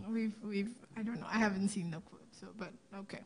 I can. Which part of the code do you want to see? I want to see the back-end code, but you've run out of time. Right now you can't. You can't show it, but I want to see the back-end code. But that's fine. If we step aside, I'll be happy to show it to you. Fine. Yeah, maybe I'll we come should find step you. outside Yeah. later, but okay. The timing is part of the challenge. Okay, sure. Okay. Problem. Thank you. Thank you very much. Thank you. All right. You could change the way we play games, create characters that come to life, and make everyday life more interactive and easier. There is a total of 300,000 Ghana cedis in cash, 4G devices, and many other prizes to be won. Develop a concept for a mobile app or a video animation. Go to appschallenge.mtn.com.gh and submit your idea to enter the competition now. You can enter as an individual or as a team, or a team to represent your senior high school or tertiary institution. It's a contest of ideas. Deadline for registration is 7th October 2016. MTN Apps Challenge version 4.0 is partnered by IPMC, Huawei, and ZTE. MTN Apps Challenge, solving everyday problems, changing society. Hey, got some smart ideas that can change the world? Gear up! MTN Apps Challenge version 4.0 is here. You could change the way we play games, create characters that come to life, and make everyday life more interactive and easier. There is a total of 300,000 Ghana cedis in cash, 4G devices, and many other prizes to be won. Develop a concept for a mobile app or a video animation. Go to appschallenge.mtn.com.gh and submit your idea to enter the competition now. You can enter as an individual or as a team, or a team to represent your senior high school or tertiary institution. It's a contest of ideas. Deadline for registration is 7th October 2016. Okay, good morning. Since we last met, we've been given some suggestions. The link business, the CRM. So, since the last time we came, the suggestions that you gave to us, we're able to factor them into the app, which has made it better than. So what were the suggestions? You didn't even tell us what your app is. You just, because people are watching on TV and they do. Okay, the app is Lean Business, an inventory management app. Okay, so. It's not inventory, but let's go. Okay. It's a CRM. It's not an inventory management system. Thank you. But yeah, so talk. You suggested that we do some integrations. The last time when we came, we had a problem when somebody makes a part payment. We couldn't take care of that, but we've gone to take care of that now. And what else? Yeah, basically that's what we've done since. So, yeah. So what you've done, We're also able to export now from. Yeah, we can now import Excel files into it. Import Excel files. Yeah. What are you importing? If you do your stock management with using Excel, you can import it here. Okay. What else? For now, that's what we've. So the last time you came, you were saying something about selling it for 20 Ghana cedis. Is that your? No. Has there been any refinement to the business? Yes, we've gone to review all those things. Okay, so what's the new business model? How much are you looking to make over the next 6 months? How many users are you expecting on your platform over the next 6 months?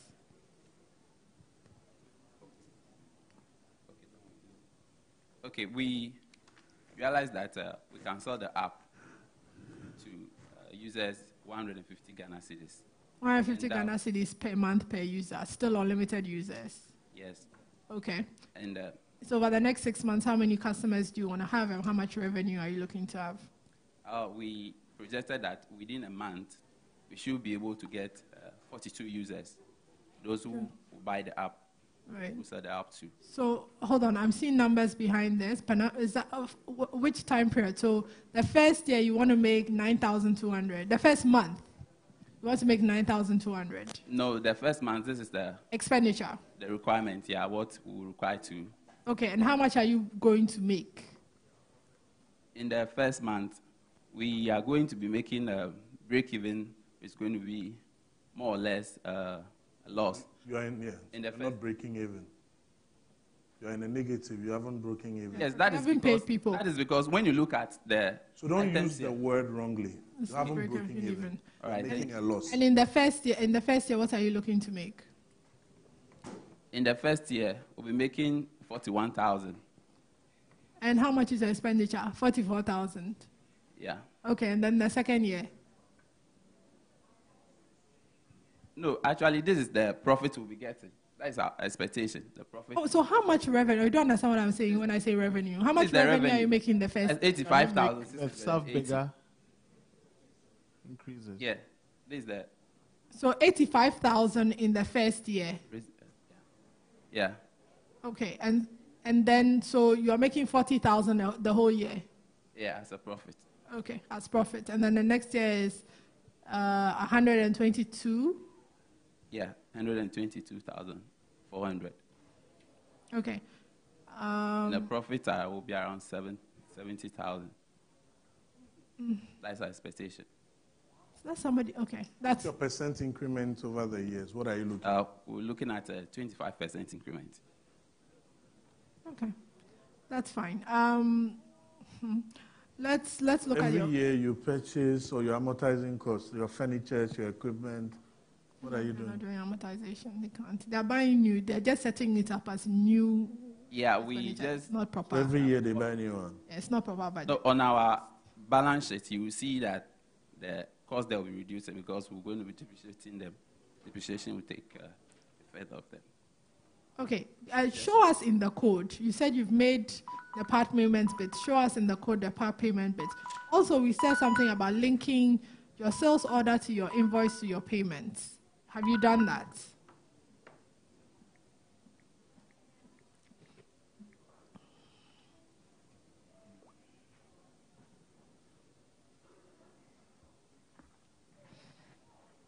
But this also takes in account that your team still stays 3 people. Come again. Your budget stays. Does it have employee costs in there? Did you say employee costs in there? Yeah, it was there. So 3 people all through the 3 years. No. Uh-huh. For now, we are 3 working on the project currently. But then we are... What's your budget in the first year for employee-related costs? It's about 2,500. For the whole year? I think I have to go back and look at it. You don't know your numbers? I don't have it offered. Let me see. Allowances, that's what you've written there. Yeah, that is 30,000.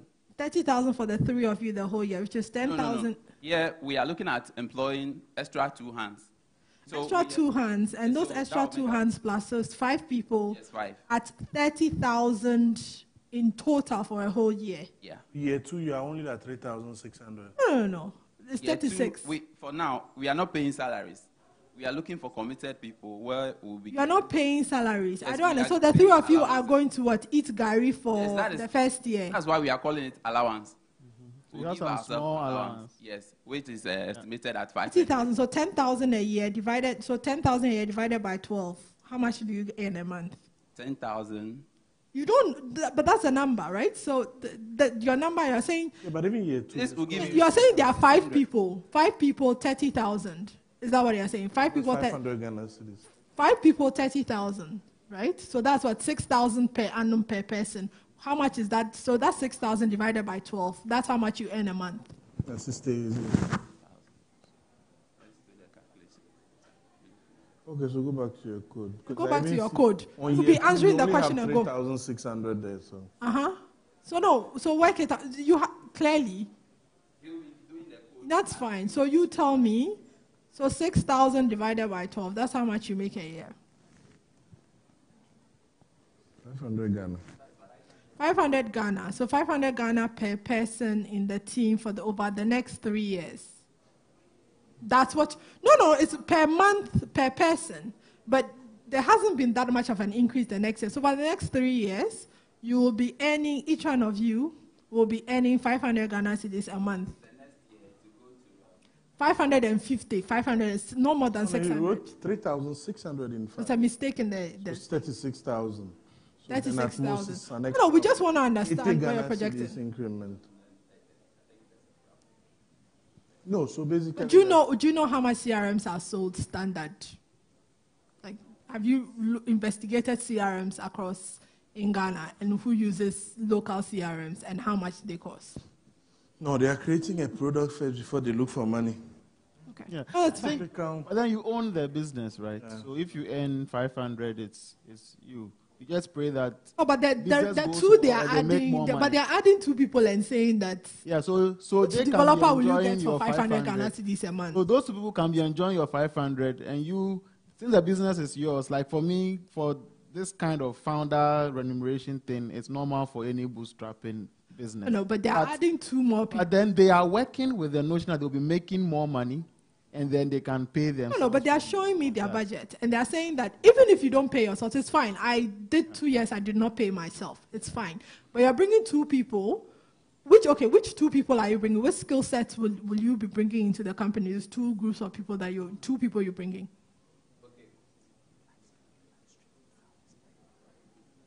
We want people, for example. What skills are you looking for? Professional programmers. Professional programmers. You're going to get 2 professional programmers to come and work with you at 500. One professional programmer. One professional programmer at 500 Ghana cedis a month. If you find them, let me know. No, the quality developers at 500 Ghana cedis a month. No, not really. The reason why we said that is because we are looking at somebody who is committed. For example, somebody who just graduated from programming school to join the Even at 500, national you won't get service at national service. Yeah, you can give some. National service is now 500. It's now 650. Yeah, but then even that you won't they get. still take it anyway. So if you get national service and you give some equity or something, 500 is not a bad figure to give a founding person. It's not a For bad national, even for national service. See, a lot is happening at this level, getting people to work together for something small. And you'll be amazed of a lot of people living on such stipends, killing themselves for such. No, it's different if you own the business. It's different if you, but you show us code. It's different that you own the. I disagree with this thing where you're this, at 600. Even I have had, national service people are now at 650. Recently, it's not. I don't think 500 is bad for someone that enjoys your team to be. Right, you walk us through the code. Yeah. Okay. So this is my code structure. We use SQLite database to keep the information that will be inputted by the user. Okay. So this is the database form. We have a table for customers. No, I don't want to walk us through architecture. Is this client server or it's one standalone on a person's computer? It never goes over the internet. This is standalone. On a person's computer, it never goes over the internet. Yes, please. Right. But then we are working on. Don't worry about it. Let's talk about this one. Okay, sure. So it's a standalone. This is VB, right? No, B for A, but it uses VB. What's B for A? Basic for Android. So it uses basic language, but a modern type. Is this? Oh, it's an Android app. Yes, yes. Android app. But you don't use Java, or you don't use basic for Android. Yes. You don't use Java, or you don't use hybrid. No. Why did you choose basic for? I'm interested. I'm just interested. Oh, okay. Basic for Android. Actually, it's also it builds native applications, and then I come from a VB background, so this also is easier to. It's the middle way to. I like you. You know, I've been a Visual Basic programmer for a long time, and if I were still a Visual Basic programmer, I'll be doing basic for Android. That's strong. Thank you. Okay. Walk us through architecture. Don't walk us through the whole architecture of the system before you start showing us particular functions. Okay. So when the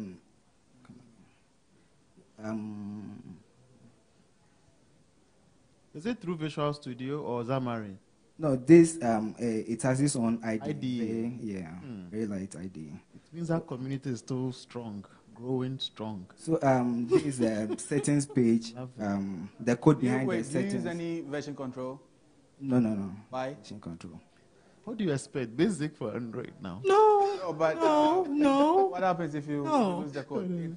It's a good idea to have some version control, especially distributed version control where you host somewhere. Yeah. What happens if somebody loses their laptop? Actually, they support Tortoise SVN. Okay. So that's what you use. That's what you use. But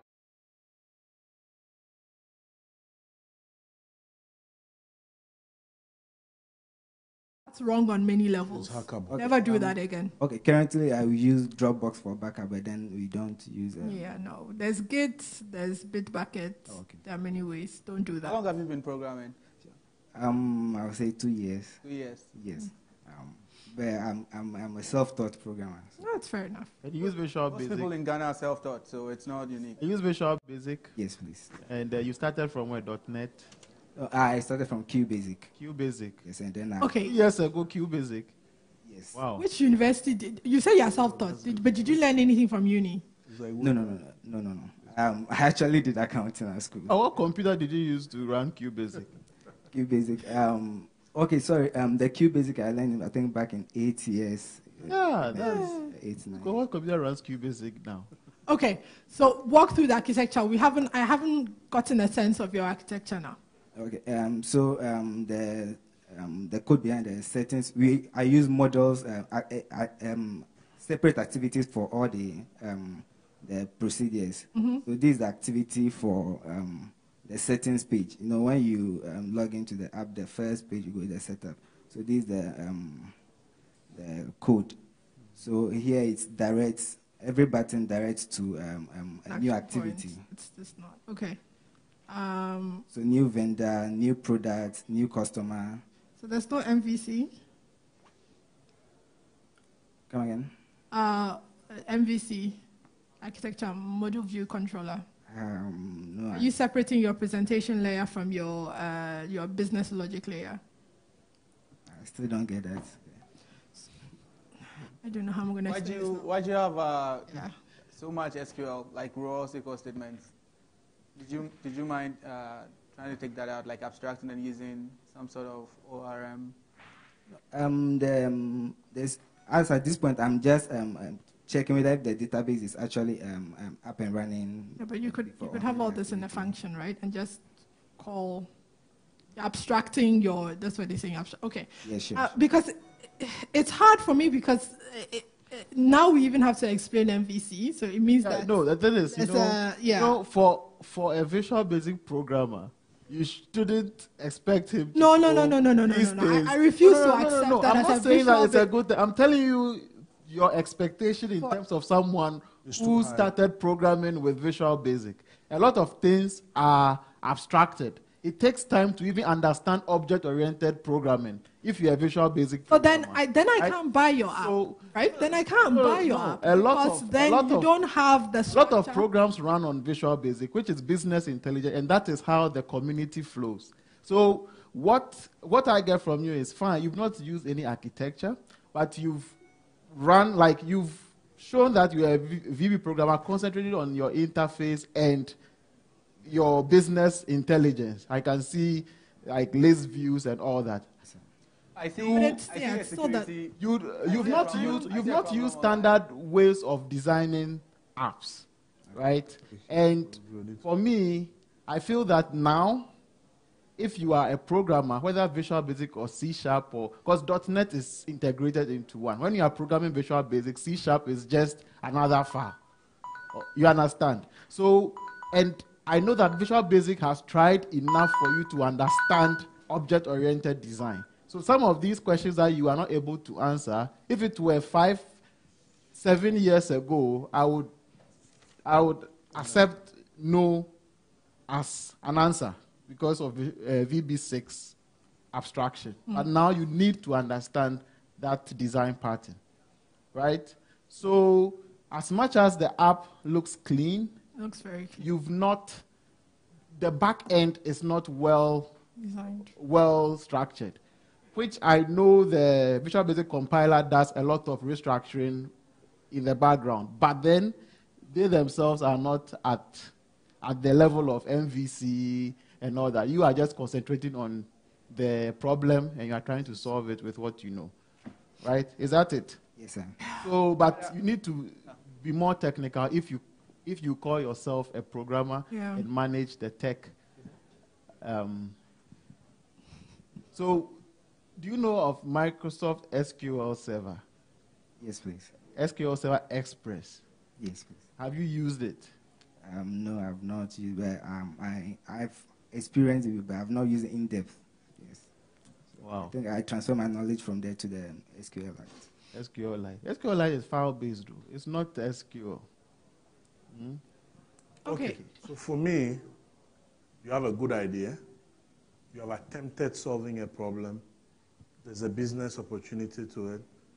But from the technical questions I'm getting, I don't feel you have the technical know-how to win the apps challenge. But that doesn't stop you from making a business out of this. Yeah. Is that right? Yeah. Yes. So, I mean, what we're saying is you've done an amazing job as somebody who's an accountant who's taught themselves how to code to get it. I see that they jump from Excel to VB. Yes. Yeah, I see the link. There are just, I think if you keep doing it, and part of it is joining communities, right? So if you join a community, you will learn about what the standard practice is, what you can do right, what you can do wrong. Dev Congress, right? Yeah. Dev Congress is a good place to go. I talk to you, it's a good place to go. There's a community of developers that you can learn from. I congratulate you on sort of just how clean the UI of the system is. I think that there's a lot of work that you guys need to do sort of on the back end to learn and figure out what you need to do better, right? But, you know, the question of, because I was going to ask how much it would take to buy you guys out, right? To buy you guys, join my team, how much it will cost. But here's the thing. I think that I could, you know, the depth behind it is not really it's not small strong now. enough. Yeah. There are things that need to be done in the It's back not end. strong enough, but for me, I get it. You know, for me, if I were a Visual Basic person, I would use Visual Basic to even code a compiler and tell you why Visual Basic is the best language. But the communities that I talk about, look for Visual Basic communities that are hardcore. I know how that community works. They are very political about the abstraction of Visual Basic, and they fight anyone who bashes Visual Basic. So if you want to be a Visual Basic programmer, you have to have that aggression to defend the language, because that's how that community works. And if you enter the dev, they will be talking C++, C#. I know how that feeling is for Visual Basic, because I've been a Visual Basic programmer for a long time, and I know how that feels like until I started coding C# and C++ and all those things. Okay. It's still a strong language, but make sure you grow into it and understand architecture so that you can defend the community better. They wouldn't be happy seeing you here putting your head down like that. You want to make money or you want to become coders? What is the idea? Why are you here? It's, we want to make money through this, right? So you can employ somebody. You can get a partner whose job is to code. Your job is to bring your knowledge like you have done to get this thing forward. You've got a clean. If you don't win the apps challenge, you can make a business out of this. That's what I'm telling you. The coding, the VBasic, the whatever, you can pay people to do that. Yeah. Don't concentrate too much on that one. Not 500. Have a solid project. Get someone, give him a portion of your parts, your shares. Let that person be the one who rounds this up so it becomes because it does look really good. It looks very good. I would have been happy when you came with your business intelligence and the front end is Visual Basic. Then I'll be glad. You know, be like, yeah. All right, guys. Thank you so much. Okay, too. All right, you hear from us. I'm willing to buy shares, though. Yeah. Hey, got some smart ideas that can change the world? Gear up. MTN Apps Challenge version 4.0 is here. You could change the way we play games, create characters that come to life, and make everyday life more interactive and easier. There is a total of 300,000 Ghana cedis in cash, 4G devices, and many other prizes to be won. Develop a concept for a mobile app or a video animation. Go to appschallenge.mtn.com.gh and submit your idea to enter the competition now. You can enter as an individual or as a team to represent your senior high school or tertiary institution. It's a contest of ideas. Deadline for registration is 7th October 2016. MTN Apps Challenge version 4.0 is partnered by IPMC, Huawei, and ZTE. MTN Apps Challenge, solving everyday problems, changing society. MTN, everywhere you go.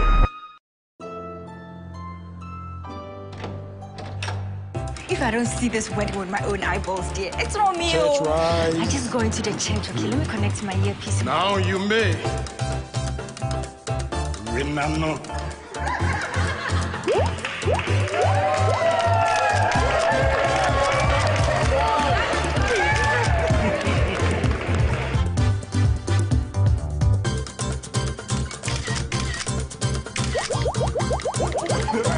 Yeah. Oh, I see some food stuff meats by their sharing here. For salam. My name is Harold Hugh Williams, and this is my partner, Isaac Kwekuneti. We have two applications, one being GameSwap and... You want to talk about GameSwap? You're going to present GameSwap. We don't have a lot of time. Okay. So GameSwap is a platform for... we know it already. We asked it. When you came in the last time, we said XYZ. Tell us if anything has changed about it. Yes, please. So we've improved our offline functionality. Exactly. Yes. Realize when you put the app on, then you don't have data. The UI changes, and then you have some offline capability. You can still save stuff, and when your internet connection picks up, it is uploaded. Yes. So that's what we've added. Right. Now moving on to our financial projections. Okay, so mainly what we are using for generating income is advertisements. So we have various ad services that will be running whilst the app is open. And with with the advertisements for it calculates it with impressions. So for every 1,000 impressions, averagely you get a return of $1. Okay. So then if you have about 100 users, the average income you can make within 6 months is close to about 4,000. 4,000 averagely, Ghana cedis, yes, 4,000. So in the first year, our aim is to target 100 users through various means of advertisements. And then in the second year, we aim to move up our number of users. 100 users give you 4,000 Ghana cedis. 100 users. Yes, but then we will also incur certain expenses because. Okay. 100 in the first. In the first year, per the model. First year, you want to get 100 users, and the 100 Yes. users will give you 4,000. Within 6 months, yes. Okay. In the first 12 months, 12 you want to months. get how many users? 100. You want to get. Okay, in the first year, 100, yes. The first 12 months, 100. Yes. And that will bring you ad revenue of. Worst case, close to 8,000, about 7,000. Yes. Close to 8,000. Yes. And then what's your expenditure there? The expenditure is close to. No, sorry. The expenditure is close to 8,000, but the revenue is a bit close to 7,000. So the difference. So you make a loss. Gives us a loss. Make a loss of 1,000. Then. Yes. And then the next year, okay. We stretch our user base. When we stretch our user base, the revenue. You've got to be really up. fast. Come on now. The revenue goes up. Our expenses to go up, but the percentages are not as The much. net income of the next year is what, 25,000? 2,550. Your net income is 2,000, and then in the third year, your net income is 15,000. Yes. Okay, that goes exponential. Okay, fine. Walk us through the code. You said you've added one more feature. Yes. So. Can we see that and then show us the code? So we'll be hungry for 3 years if I put money in your company? No. So this is our worst case scenario. If you are going to have 100 users opening the app for 10 minutes a week, we've calculated the worst case scenario. So this is how bad it's going to be, right? So you can see how viable the option is.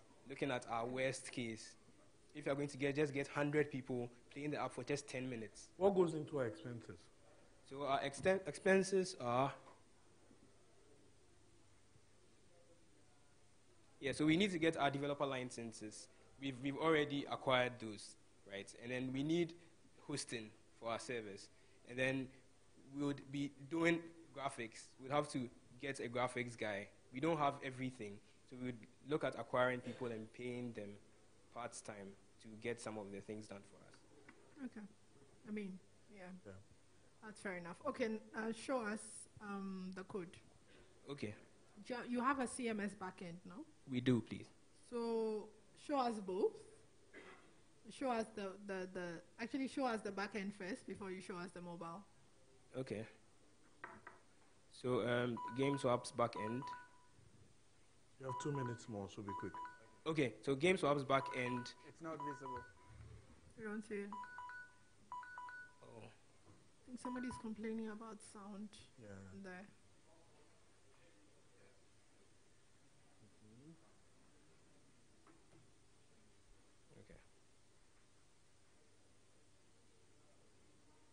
So we are basically working with two database management systems. We're working with MongoDB and we're working with Firebase. Why did you choose MongoDB? MongoDB, we liked the idea of a NoSQL database structure. Right. It gives us more flexibility to be able to manage our database collections, right? And we also used Firebase with the same thing in mind.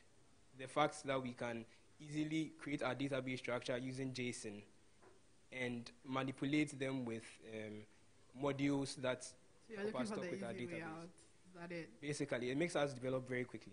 Fair enough. Yes, okay. Please. So we have our back end here.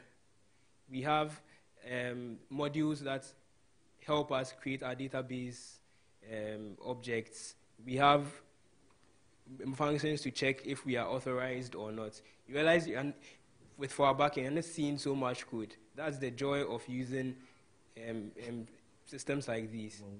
Yes. So this is our database. What takes care of our charts using sockets, right? Our external authentication methods.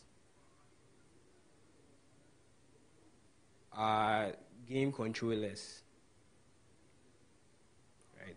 The chat system, is it like a third party, or you wrote your we wrote our custom and then built it on top of Firebase's real-time database system. Okay. So please try and move to the actual. Yeah, can we see the back end?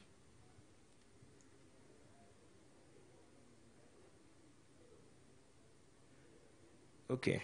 So for the app, we've modularized it. We wanted to create a way by which we could make the app portable. We could be able to change certain things in it and recreate a new app using the same database and using the same coding scheme. So you realize there are a lot of functions that you see a lot of functions that we reuse. So we have a function for our subscriptions, right? We have functions to do our login, right? Talking with auth. And then we have how we manipulate our images, converting them to blobs to put in our database. We have how we sort our messages. We have things that helps us basically check our username sets. We have. Are you the guys that are the ones that are doing the web scraping to get the data? No, or to get your games and things? Yes, please. You do the web scraping? Yes, please. Show us the functionality there. Okay. Show us the function there. So we have our search,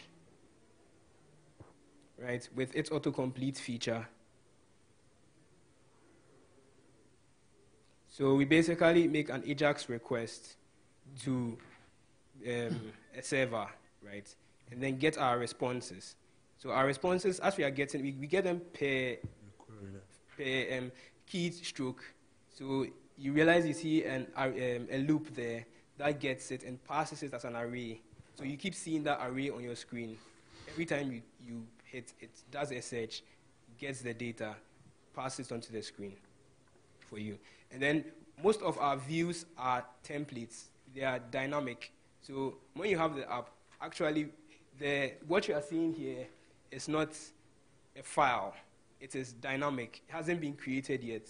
So we are able to manipulate our variables and how we want them to look. Sorry, but you're not separating your view. This is, you're literally creating.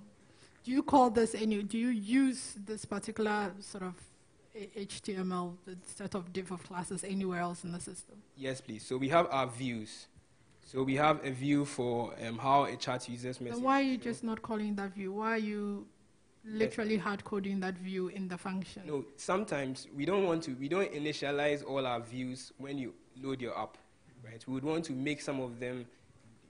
What if you were using the app and you never ever went to chat, or you never did something that other people would do, right? So we looked at the things that people would normally do, like create a game, swap a game, and all the others that weren't really. Are you using anything like a hybrid framework? Yes, please. What are you using? Framework 7.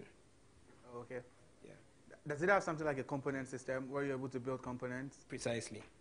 So that is basically how we are doing it. So you realize that that's how you're supposed to explain inside. Okay. You're going about it. Okay. Yeah.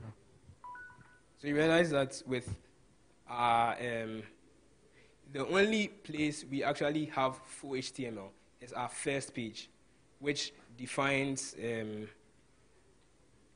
every dependency that we have for us. Everything else is on. Everything else is a template, sort of. Yes. So you can go to create console. You realize that it doesn't have that normal HTML structure. It's a fragment, sort of. Yes. You create a user on your platform. You have to. Is there create user? Yes, please. An account. Yes, you can create an account. Can anybody test to see if? Because we did that. No, we did that thing where we double checked if people could create dummy accounts and things like that. We double check. So just show. Do you do any verification before you? Precisely. Show that part of the code. Okay. So.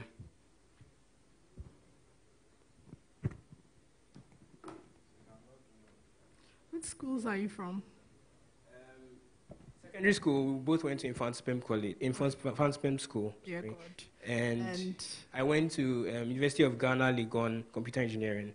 And I went to KNUST, Petroleum Engineering. Petroleum Engineering. So what are you doing on the team? Just what's your role on the team? Just interesting. I don't mean it in a bad way. It's just what's your role on the team? Okay, so in terms of the layout design, maybe how we should do this, the approach we should use. Are you the UI? You are the UI person. You do the UI design. Not fully, but yeah. Okay, so then what's your role? Because you are like not fully, half. Okay, so which is one? In building the idea from stage by stage, I helped in implementing it that way because it started small, and then we realized that no, we should include this. So what happens if we don't give you the win? What happens to the app if you don't win?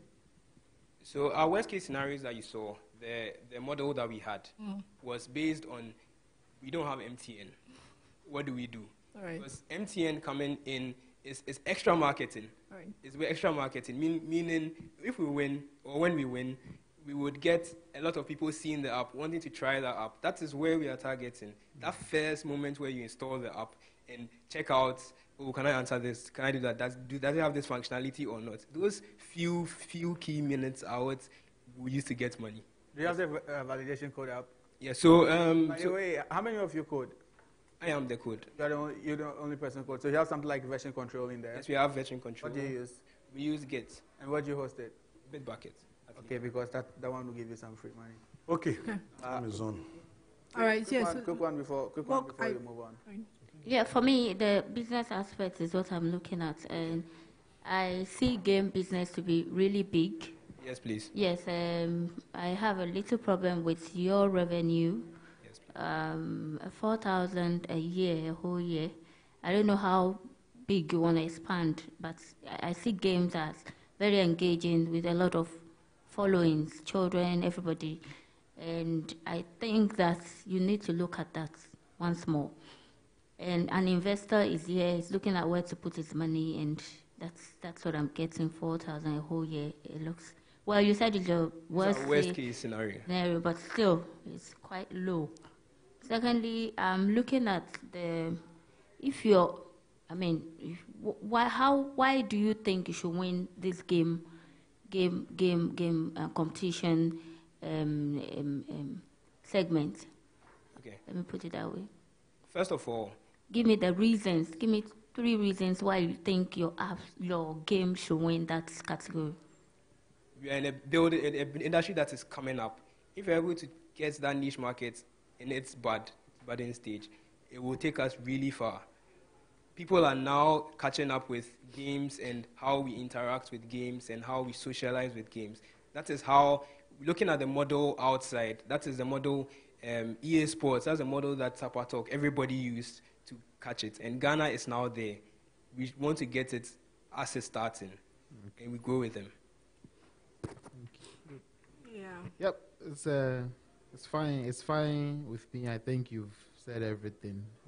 I have no doubt of your technical competence. You've explained everything. So, yeah, good job. Thank you. So a programmer's one of the biggest a programmer's skill set is laziness, and hubris and laziness. And clearly, you've shown us that hubris and laziness. Okay, thank you, guys. Good. Thank you. All right. Okay. Sorry, what are they called again? What was it called? You have to. Second is picture GH. Okay. You guys did a picture GH. Again, so. Okay. Okay, so you don't have that much time. You've eaten into picture GH time. So, yes, quickly run through it. Okay. So we had a draft model that we made that we just want you to look at. We are now, it's not final yet. many do we have? It's like a whole document. Yeah, we sat down to write. That's fine.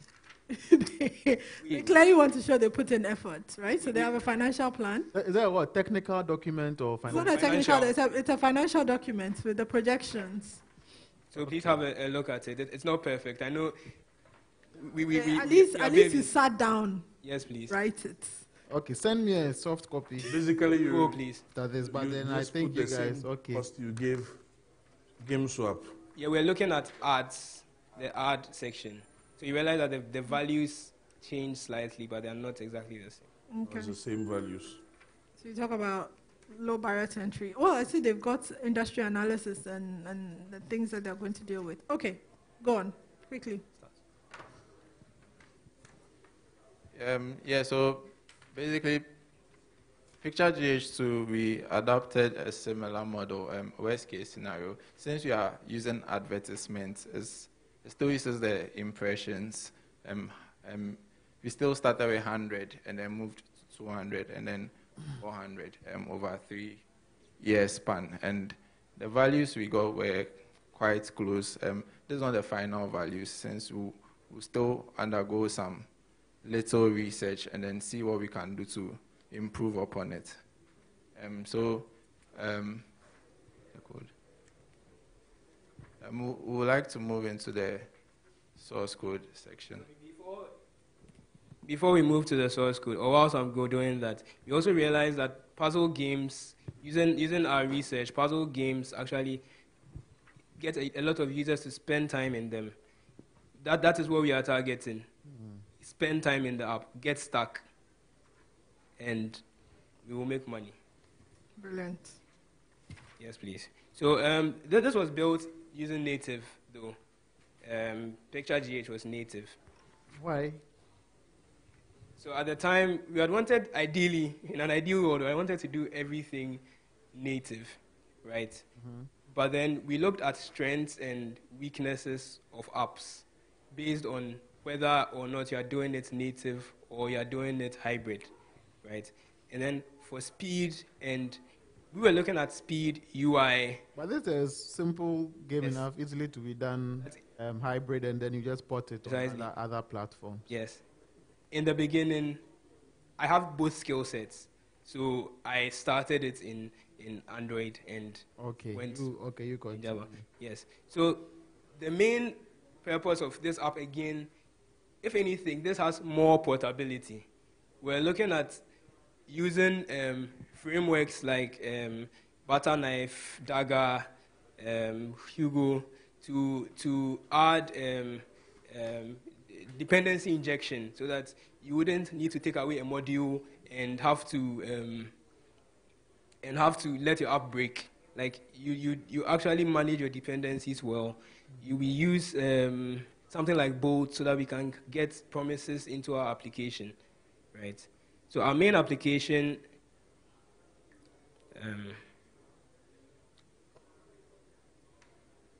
yes. Why? So our main application, and you realize you see a lot of hex code on the screen. You see them a lot.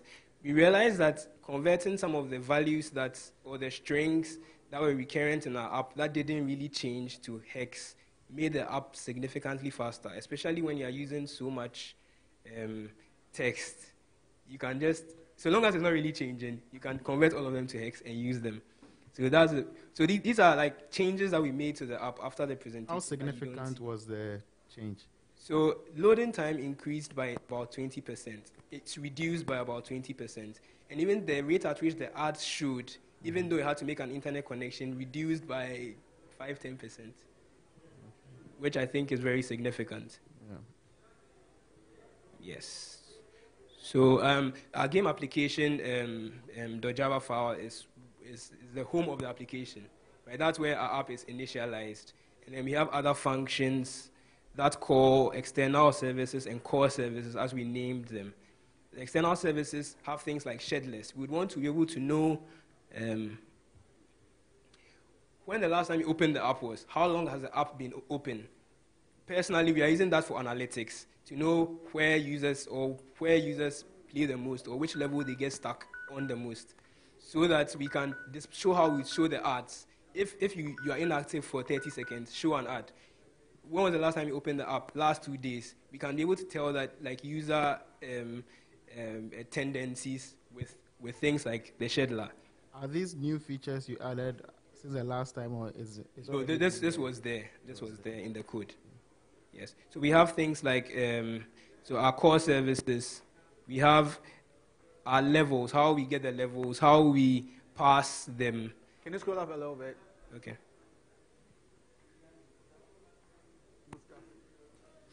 Which analytic service are you using? Okay, we are using Flash, FLUS. Oh, there's another one called. Another one, and then we are using another one. I always forget the name. Let me get it for you right now. Flurry. For Flurry, yeah, I know Flurry very well. So. Yeah, sorry, it wasn't Flash, it was Flurry. Oh yeah, that's it. Okay. Why? Who integrated it? I integrated it. And you forgot the name. Okay. Short term memory.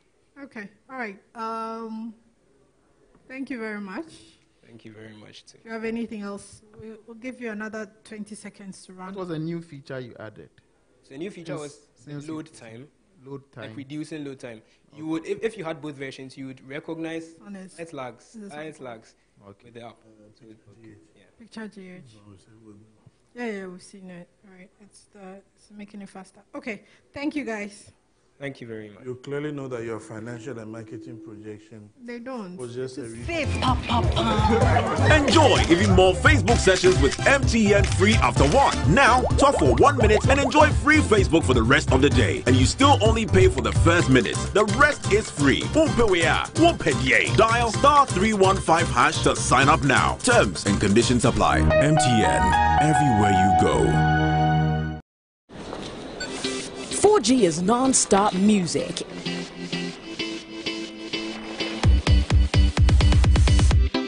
It's sharing and entertainment without buffering. It's gaming with no lag and movies with full immersion. 4G is business without restrictions. It's also smarter money. It's learning beyond borders, achievement without limits, and health for everyone. It's love, family, joy, and everything else. 4G is life. Get a 4G device today and live on the next level. MTN 4G. Hello, future. MTN, everywhere you go.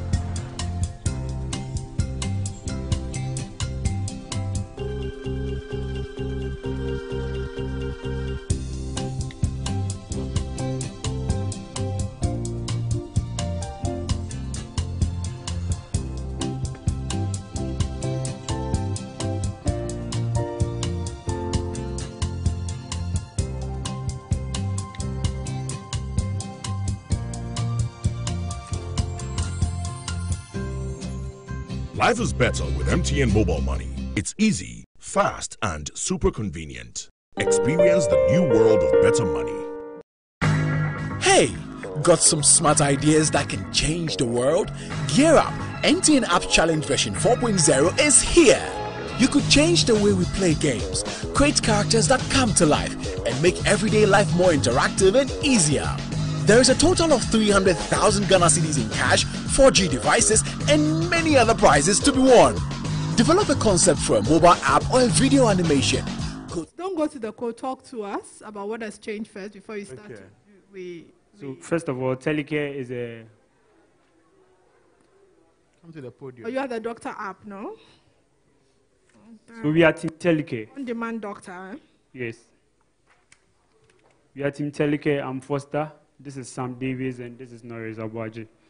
So Telecare is a mobile desktop web application that allows users to access doctors 24/7 for primary health care and medical advice through video calls, audio calls, and instant messaging. So after our last meeting, we took on the suggestions that were raised, and then we incorporated them into our whole system. We've come up with an AI model, which is the first interface where the user accesses before he gets access to the doctor. Be able to manage the doctor-patient ratio at any point in time T. So it's going to run us through a quick demo of the new features we've incorporated. Okay, quickly. Yes, quickly. So I have only 3 minutes. we've incorporated an AI diagnosis system into our system.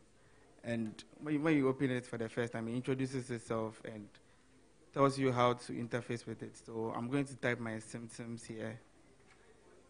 Your school is what, KNUST? You're not freelance, you're tertiary. Yeah, tertiary. What years are you in? You keep going. What years are you in? Okay.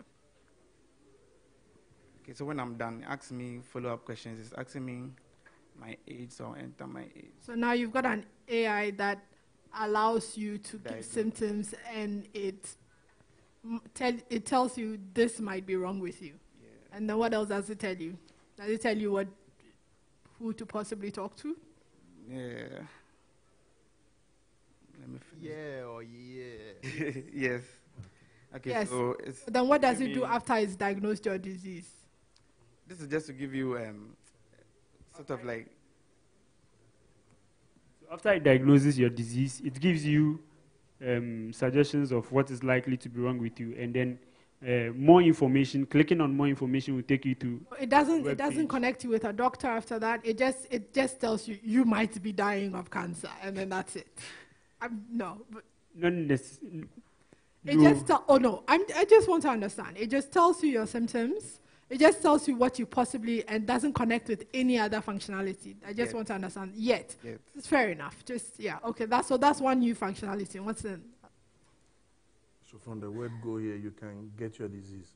You can possibly know what's wrong with you. But then Possibly, WebMD does that, but WebMD can make you feel. That's your first legal suit coming right there. No. They just have to do it the way WebMD does it, right? We are not responsible. Go to a doctor. We are just helping you. Yeah, that sort of thing. What about your patient do you keep? What information about your patient do you keep? If I'm using the app, what information about me do you keep? We keep your name, your age. It keeps your medical records, no? Medical records. You had this conversation the last time and you told us about OpenMR. OpenMR. What did you learn from that? Can you show me how you're storing that? Okay, so OpenMRS, we researched into it, and from what we found, we need a dedicated server to run OpenMRS. We'd have to deploy something like an EC2 instance, then install Java and Maven and all that on it before we can run. So currently, we can't move to that, but it's on the roadmap. Yeah. So your data, the way you're saving your data, does not meet any health electronic management system standard. Yeah, but we do our best to encrypt every traffic that goes through our system. That's why I said show me. Okay. Yeah.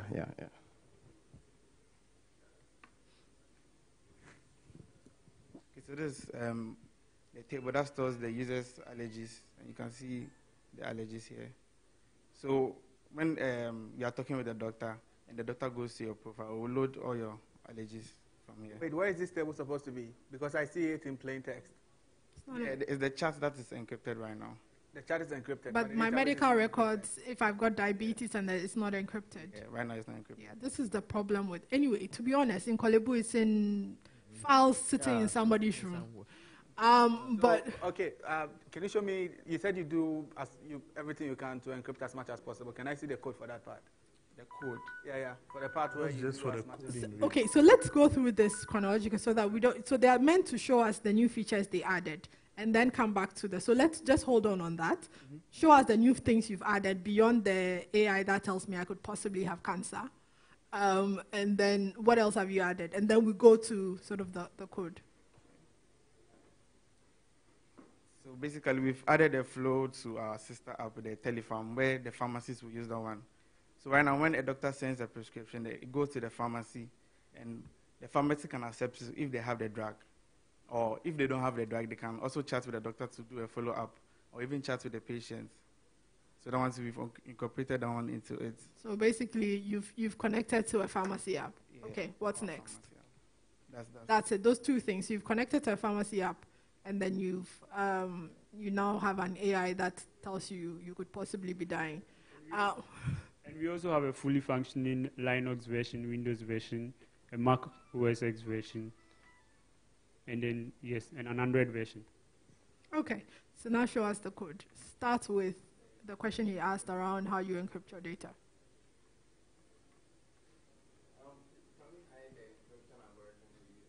No, it's not. What is there to hide about the encryption algorithm? I suppose it's a proprietary. But you're using third party and then you don't want to show it. Somebody is. Is it the base 64 encoding that you call encryption? Yeah, but we'll you can decode base 64 by hand. You don't even need a computer to decode base 64. No. You can show base 64 as it's not even encryption, it's called encoding. Yeah. You can rework it by hand. You just sit down and work it back. This is shit. Wait, for hospital records, I'm not patient. Can we bleep it out? I'm not patient with security for hospital records because of the gravity of what you have over there. If I'm going to put my medical record over there, you can't convince me with this. And you walk up to the hospitals and you tell them that this is secure and they're not going to look at your code and they're going to put their systems over there. Someone is going to break into it, grab it, see it's base 64 encoded because it's so easy to tell that the string is base 64 encoded. And they're going to decode it. This is not encryption. You know Paul Jamesy? Okay, you're too young to know. So you don't have any encryption. Yeah. You don't have any encryption. Should have shown. Yeah, you should have. If you bring your best foot forward, no, and you didn't show it, and because I don't see how proprietary it is that you don't want to show your encryption. It's not, especially if you're using third. How difficult was this part for you? Pardon? How difficult was the encryption bit? Yeah, that's what he wanted to use. RNC. But that doesn't make, but he's making his valid point is it's people's data, right? So we're entrepreneurs, we run companies. You might maybe have if you're IPOing your company, right? Your company is supposed to go IPO, and then you might have, I don't know, lung cancer or something. Somebody is able to tell that this is what, or a minister of state, somebody is able to tell that this is what's happening to them because your data, see, this is why I said look at OpenMRS, because OpenMRS holds the gold standard for keeping electronic medical records. Secured. Do you get it? Okay, let's go on. Show us that part. All right, how about your API? Is it over HTTPS? We use a backend as a service and it's SSL. Backend as a service? Yeah, we use QuickBlocks for our data store. QuickBlocks for our data store, and then Firebase for our sessions and our auth analytics and crash report. Okay, show us the architecture of your system. Walk us through the architecture. Okay, so the code section we use MVC, and our activities, our views, adapters, controllers, and then also our models are also here. And with the server side, we use a serverless architecture, which relies on two backend as a service, as I said, both Firebase and QuickBlocks. Yeah, so we don't really have to deploy our own backend code. It handles that. We just have to define the relationships, and then that's all. So you don't have a CMS? No, we don't have a CMS. You don't have a backend CMS? No. Everything is mobile-based. Everything is mobile-based, so I didn't get you right. Yeah, we don't have a CMS. So since the relationships are designed in our model section, we just, as the user puts it in, it's just connected via an API to the backend. What's your code? Let me see the code for your dashboards. The dashboard, the backend has its own dashboard, so we don't code the dashboard. Can we see it? without? Okay, it's not code, but let's see the dashboard. So this is for quick blocks. If you go to an overview, and we have the Firebase console too here. Okay, what data are you showing? This is users right now. But it's not useful to. It's not useful to. Who's meant to see this dashboard? You are meant to see this dashboard. And what are you seeing here? Just the users in the system. The users, our retention, our conversion. Where is the dashboard for the hospital administrator? Hospital administrator, there's no. Yes, because you are signing up hospitals with doctors, no? And you are paying hospitals. So where's the dashboard for hospitals to see what activity is going on their I'm not side? done with that. So you don't have a dashboard for the hospitals. So show us that. We have the desktop version is for the doctors. This particular desktop version. So this is Dr. Sandra Danso. No, but there's no. Does Dr. Danso know that this month I did 20 people? These were the things I had done and blah, blah, blah, blah. Okay, so we will put that on the fly one day. Okay, so you don't have dashboards for the hospitals and for the doctors to manage their time. If you tell the doctor you've spent 10 hours and this is what you're paying, the doctor has to believe it. Okay, I think we've run out of time. Wait, how do you store this data? This in quick blocks. Okay, so I have to be online all the time to use. I can use it if I'm offline. For the mobile version, you can use this when you're offline. What about the desktop? Store it in SQLite for the mobile version. What about it? Why you could use it for your desktop version too. So you store it over there when there is no. Local storage on the desktop version yet. I'm not asking for, if you mean local storage in the sense of local storage, fine, but I'm not talking of local storage in the sense of browser local storage. You could have your own database in there. SQLite is tiny. You can have it in your app and store your stuff there. For the mobile, we do store. Because it's there in Android already. I'm talking about a desktop. Okay, so in the next 12 months, how many users, how much revenue? I don't think we've asked you a business question. And quickly, because your time has run out.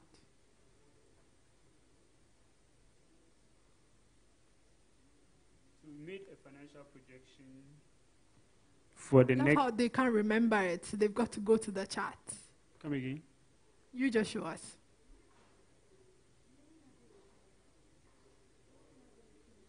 So can you move aside so we see this? This is your projection is in the next 12 months, because I'm not is this over the next 12 months? It starts from May to December. Okay, so the next 6 months. So you've got 281 subscriptions and 53,280 gross sales. Yes.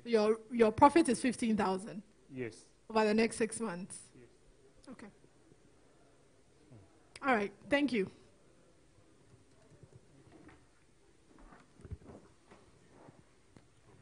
appschallenge.mtn.com.gh and submit your idea to enter the competition now. You can enter as an individual or as a team, or a team to represent your senior high school or tertiary institution. It's a contest of ideas. Deadline for registration is 7th October 2016. MTN Apps Challenge version 4.0 is partnered by IPMC, Huawei, and ZTE. MTN Apps Challenge, solving everyday problems, changing society. MTN, everywhere you go.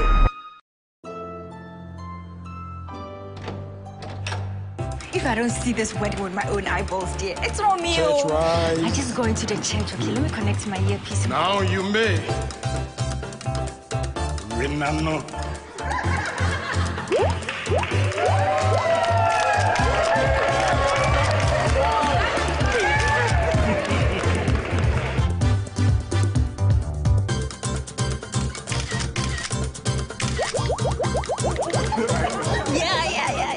So this is our food stuff meats by they are sharing here. For salam. Buffet, papa. Enjoy even more Facebook sessions with MTN free after one. Now, talk for 1 minute and enjoy free Facebook for the rest of the day. And you still only pay for the first minute. The rest is free. Dial *315# to sign up now. Terms and conditions apply. MTN, everywhere you go. 4G is non-stop music.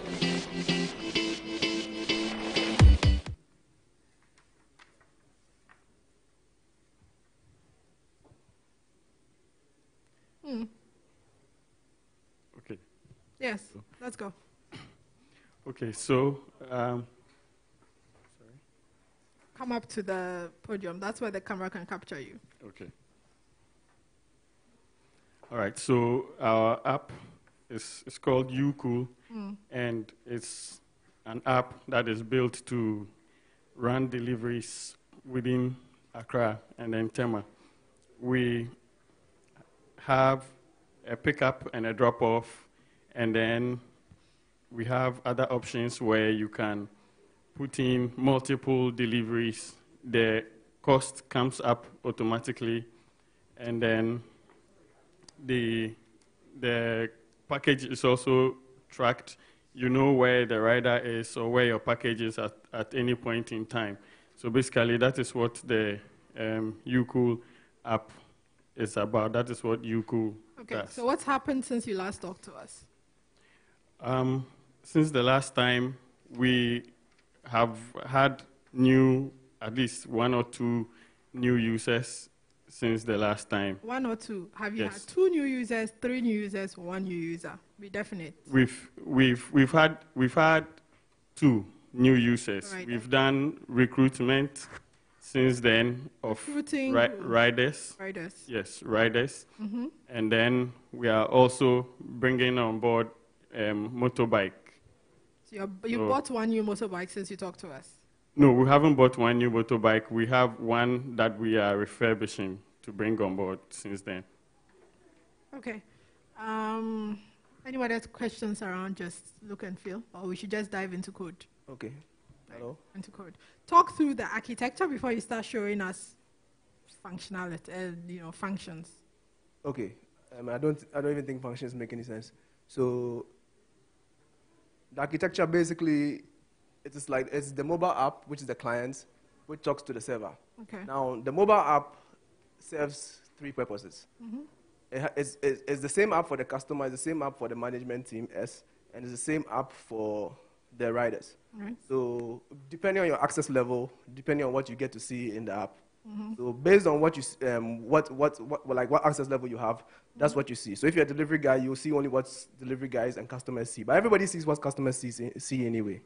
So that's basically the architecture of the app from a high level. Now, when we dive into the details, this app is a hybrid app. There's no web backend. Web. There's no web backend. It's a server, purely web mobile. service. It's a server, it's a web service. No. So okay, you don't have a dashboard backend web to track. Web dashboard. No, we have a mobile dashboard in You the have a app. mobile dashboard. Yes. The thing is, like we are here, we can manage the business. Right here. Like Over we the are mobile managing app. the business from here. We can manage the business from anywhere because we all ride bikes. Yeah, we all ride bikes. We all do deliveries ourselves. So even when we don't have bikers employed, even if there's a biker who is fully about, we fire him today, I can hop on the bike and go and do deliveries myself. Yeah. So, but all the setup, adding new bikers, or adding new users, It's all in my that is pocket. done, all that is done over mobile. Exactly. We want to be a totally mobile company. That's the focus. That's the key Okay. focus. Yeah, we're listening. Yeah, so basically the app is hybrid. It's an Ionic framework app. If you're a technical person, you understand what I'm saying. And it's heavily optimized actually because we've made it so that it can run on most mobile phones. If you just take a hybrid application, most of the time the performance is very slow. So what happens is that there's this thing called it's an in-app browser. I don't know if you understand what I mean. Like a web view, exactly. So we bundled a custom web view. I've forgotten what its name is. Crosswalk, exactly, Crosswalk. So we bundled Crosswalk, but Crosswalk bloats your app to like 30-something megabytes. So in order to cut down the size, we have to trim down the fat. So you can see there are some hooks here. If you understand Cordova and you go to platform hooks, we've written some hooks, custom hooks, that strip out a lot of the bloats from, oh, what's happening? Yeah. We've written some custom hooks that strip out a lot of the hooks and bring down the app size to about 25 megabytes. You see that? I'm not seeing the code. Okay. So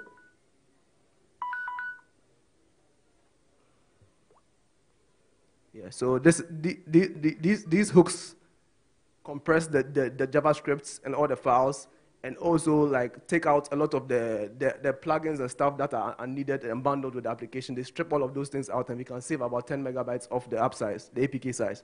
So our APK size is 25 megabytes, but it doesn't hurt performance. I can vouch for it being probably one of the most performance hybrid apps you can find, because we are very keen on performance. Now, actually, even this app is being rewritten as I'm speaking to you. It's being rewritten in React Native. So if you are a technical person, you understand what I'm saying. React Native is like a new platform. It's a new technology developed by Facebook that allows you to write in JavaScript and target Android and iOS at the same time. So it's being rewritten. So even in a few months, maybe by the time we get to the SaaS stage, like when we want to resell our software as a service, right, we will be on React Native. Yeah. Okay. I want to see the code around the authentication and the permissions and authentication. Okay. So authentication is like login, right? That's logging in. Yeah. Verification of users. Okay. So on the server, this is it. This is like the user session. So you can see, like, I'm showing, this is the model for the session of the user. So it keeps the name, the mobile, the email, and whether the guy has been activated or not, whether it's a rider, dispatcher, blah, blah, blah. So there are functions for,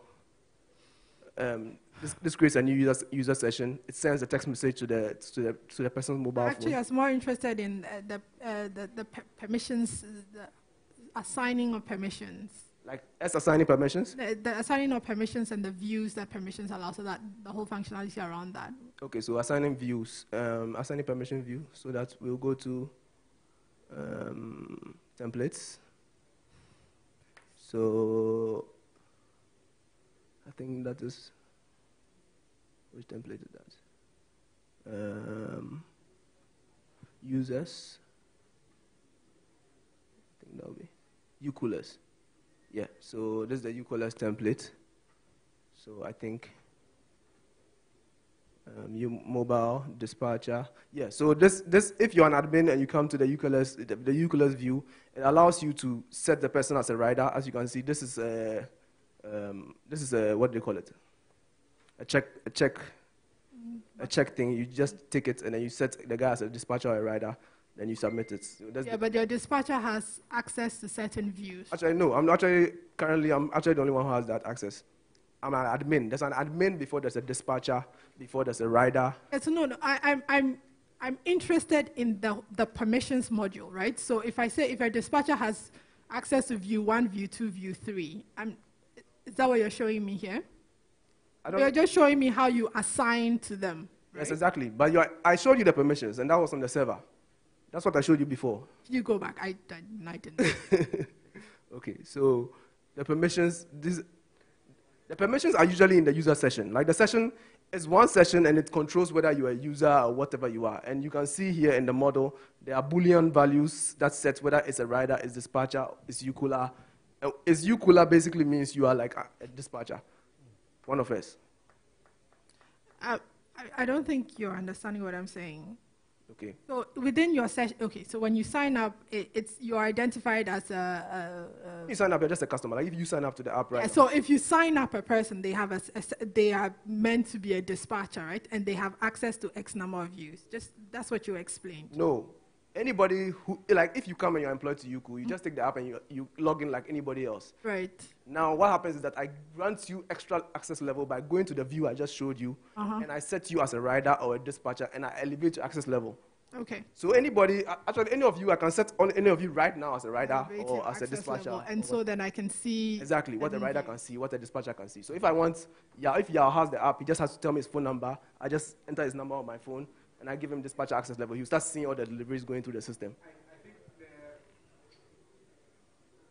I think the only thing I see kind of like a problem with the current implementation is we have our separate columns, right, for whether or not you're a dispatcher, you're a rider, or whatever, which means that if unfortunately we set 2 of them, then if you're checking whether someone is an admin, it will say true. Do you get what I'm trying to say? Admin is built into the system, so admin is only one person right now. Yeah, but that's exactly. But I'm just saying that it's not because we have 3 columns, right? It's easy that we can by accident have a true in both of them. It will be different if let's say we're using 1 column to store this information, and then we just look at that 1 column, and based on what is there, we can tell where you belong. Yeah. You know what I'm trying to say? No, but it seems like a lot of the permissions and authentication is hard-coded, right? That's my other... No, it's not hard-coded. It's actually not hard-coded. It's only the admin which is hard-coded, but the rest is not hard-coded. It's only the admin which is hard-coded. Now, I'm talking about line 32. We exceeded our time. I understand what you mean. Yeah. The reason is this, because we can give somebody a dispatcher access level and not be a ride. Like right now, I've disabled my rider access. So nobody can assign me a ride. So that's why we have multiple columns for that. That's what I'm saying. Because you have multiple columns, right? If let's say I set 2 of them to true, and I'm checking for one of them, and let's say you are a rider and a dispatcher at the same time, that would be a bit of a problem. But let's say it was just one column, right? And if your value is something, it means you're a rider. If it's something, it means you're a dispatcher. If it's something, it means you are... Do you get what I'm trying to say? Then it sort of reduces the chances of making the mistake where... I don't know if you get what... Yeah, I got you saying. So do you need to touch code? Do you need to touch code every time you need to create a new user type? No, at all. We don't need to touch code. I can do it right now on my phone. I don't need to touch any code. Say, I need to create something between dispatch and rider that has access to... Maybe dispatch has 5. This has 3. There's something in the middle. I don't know. We don't use those flags. Those are PHP, WordPress kind of flags. We don't use those flags. No, but the point I'm making is it's not different whether it's PHP want to or give not. someone who has a... It depends on... So if you strip out... both sides. Yeah, so if you want... My point is that the question is, do you touch code if you need to create a new type of permission? Do you get my point? So now you have 4 permissions, right? So it's of 3 permissions, admin, this. Now, I don't know, 3 years down the line, you recognize that there needs to be another permission type. You touch code. Of course. We touch code every day. I mean... No, but that's what I'm saying. I don't think you should. I think that you should create your framework in which I can create and assign permissions without having to go into code and make changes. We do that all the time. I don't agree with that, because I agree that I think we are a technology company. Our primary job is to keep on modifying the technology and keep on improving it. It's fine, but... So if that requirement changes down the line, it's a business requirement that has changed. It has to change the code. So we touch code. I mean, I'm not saying you don't have to touch code. What I'm saying to you is it's from sort of standard practice. It's not standard practice. It is standard practice. No, it's not. You can create new permissions and assign them in an app. And I've been running a tech company for years. You're not an engineer. I'm a senior software engineer. Okay, so I have a degree in computer science and I have a master's in distributed systems. Don't have this software masters and degrees don't count. No. Don't have this conversation with me. No, they don't. They don't. Yeah, my point...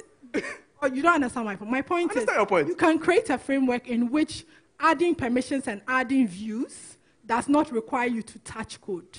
Okay, not in my company. In my company, we do things differently. In my company, we are primarily a software company. If you need something to be improved, there are engineers every day there. Right, who can then... The challenge is you have created an app that you intend selling off to other people. No.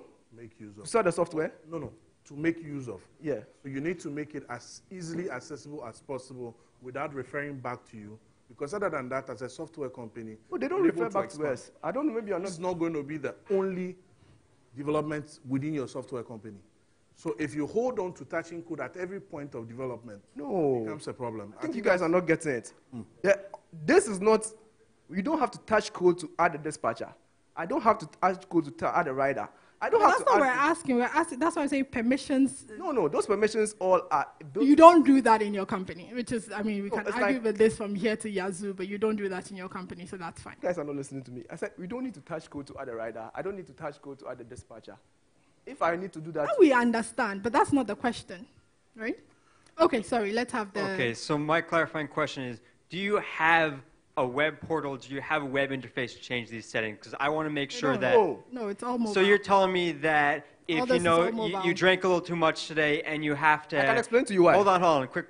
So you drank a little too much this morning, you're out partying last night, and you get called up, they say, boss, we have a new user, he needs to have these settings. And you make a SQL query, you modify the database, and oops, you accidentally gave somebody erroneous permissions. You gave them, store an invalid value in the permissions column. And then you're going to break the whole app for everybody. You're going to accidentally give user permissions they shouldn't have. This is why you have an admin panel that validates user input. It validates your input. You shouldn't be doing things manually. That's all we're saying. Your concept of an admin panel has been destroyed. An admin panel doesn't necessarily mean it's web-based. We have an admin panel, but it's in my pocket. It's mobile. It's in the app. Do you get what I'm saying? Like that's fine. That's in the app. But when you make these changes, are you doing it through user interface, or are you manually doing it? User interface. Okay. User interface. It's done with the user interface. That's all I want to hear. That's But all I want to hear. It's not a web. It's not on the web based. It's in the mobile app, so that I can do those changes whilst I'm out, like right here. If there's a change, I don't have to open my laptop. I can just go to my mobile phone and do that. Yeah, but that's where the thing is. So the admin panel is in the app. But that's not what I'm saying. That's what she's saying, that if you had to do a hybrid for someone, you would have to open your laptop and do a coding. No. If at a point in time someone decides that, If you have to with create this a new company, user permission, I want what's to new use the user? dispatch and this thing No. at the same time. No, we don't have to open the. No, I can do it right now in my pocket. I can do it in my If pocket. you have to create a new user permission, which is what I. No, you don't have to do it. You can do it. You have to do it from the. No, user interface. So if I create a new user and call it Joker, if I have not a new user, a new permission type, and add 3 views, you can do it here. Yes, I can do it in the app. You can do it and show us. Where's my phone? This is what we're arguing. It's like, no. This is not how I do it in my company. So do it on your phone. Where's your phone? You didn't give us your phone. My phone is right here. Yeah, so do it on your phone. But I can't get data. Then whilst at this, someone can help. I actually can't get data right now because I'm using Airtel, and you get, I don't know, something. Okay. Okay. All right. Yeah. Anyway, I can show you. I can actually even give you access. Okay, so I'm looking at the figures and I see that for February we are 246. And then suddenly, because we have one more bike in March, we are 1,690. And then we add up a few more bikes, and by July we are at 11,000 in revenue. What's the game plan? Okay, so this is our game plan without MTN App Challenge, because this is our real business. Don't worry, it's the business we are talking about. Okay, so what happened was in December, we actually got rid of all our bikers. We were experimenting with fixed base pricing and stuff. And some of those clients, we realized we were making losses on those clients. So we stripped down that business and decided to focus and segment the market and focus on online businesses. So we are at the point whereby we are like restarting and targeting only online businesses. Do you get it? So we don't actually market to other customers. If you come to us and you decide to use our business model, fine. But we have dynamic pricing and it's based on the app. So right now we are 2 bikers, and this is our cash flow. This is our cash flow statement, and this is our target for the year. So no, come back to me. I'm saying that in April, yes, under the new dispensation, you are 246. Yes. Add up one more bike, and by March, you are up by over 1,400. Yes. What's the game plan? What makes it shoot up? Because it's based on that then we can move on to. Because we make 2,000 cedis per bike per month. So at 2 bikes, we are making 2,000 cedis per month. But you know, at 2 bikes, we have 3 bikers. So we are inefficient because we have 3 bikers. But when we add one more biker, we only have to top up one more biker. So we have 4 bikers on 3 bikes. On 3 bikes, yeah. So we are a little more. So the more you add bikes, the more efficient you get. And that's built into this cash flow statement here. So why do you think you deserve to win this challenge? Because we are running business, we have our game plan. We've learned a lot over the years. This is not something we just like dreamt up today. This is something like we thought about over 5 years ago. We've done a trial, a web-based trial. We didn't even have a mobile app, but we decided to get to the markets and figure out what the need is and how to solve the need. So we started with a web-based version. People go to our websites and they place their order, and then we get the order. So after that, we realized that, okay, this has to go mobile because most of the customers were demanding a mobile app. So we developed the app over 3 to 4 months, our first version of the app, before we came to the market. And even before that, even before all this I'm talking about, we actually even tried food delivery. So there was a point in time we were actually going to do, youcool.com was actually like Hello Food kind of. We were actually getting into the food delivery market. But we realized that the food delivery market was being taken over by people like Hello Food. And actually, we thought they were going to solve that problem. But actually, we realized that up to now, it's not really been solved in any way. But we believe solving delivery for online businesses is probably more beneficial, and solving delivery for other delivery companies is also more beneficial right now and more important right now than doing food delivery. So that's where we are at right now. Rana, you're saying that, okay, so you have done a first trial and it failed. No, it didn't fail. We learned from that. You changed your business plan, so it failed. Yeah. So you think that the real problem in the industry has to do with technology and not the marketing of it? Yes, it's efficiency, because managing a delivery company is hectic because you have to manage these riders, you have to know it, and it's very difficult to manage them. When you start growing the number of riders you have, managing them becomes very tasking. So this is like we are using technology to solve that problem, literally. So we are actually building systems just to solve that. How you manage 10 bikes is very different from how you manage 50 bikes. It's very different from how you manage 100 bikes. So that was one of the challenges the last time. Yeah. As to whether, because I asked you guys what will happen if we bought 100 bikes. We don't want 100 bikes right now. You don't want 100 bikes right now, but that's where my challenge is. The progression. I see that by the end of the year, at most we are 20 bikes. Exactly. Yeah?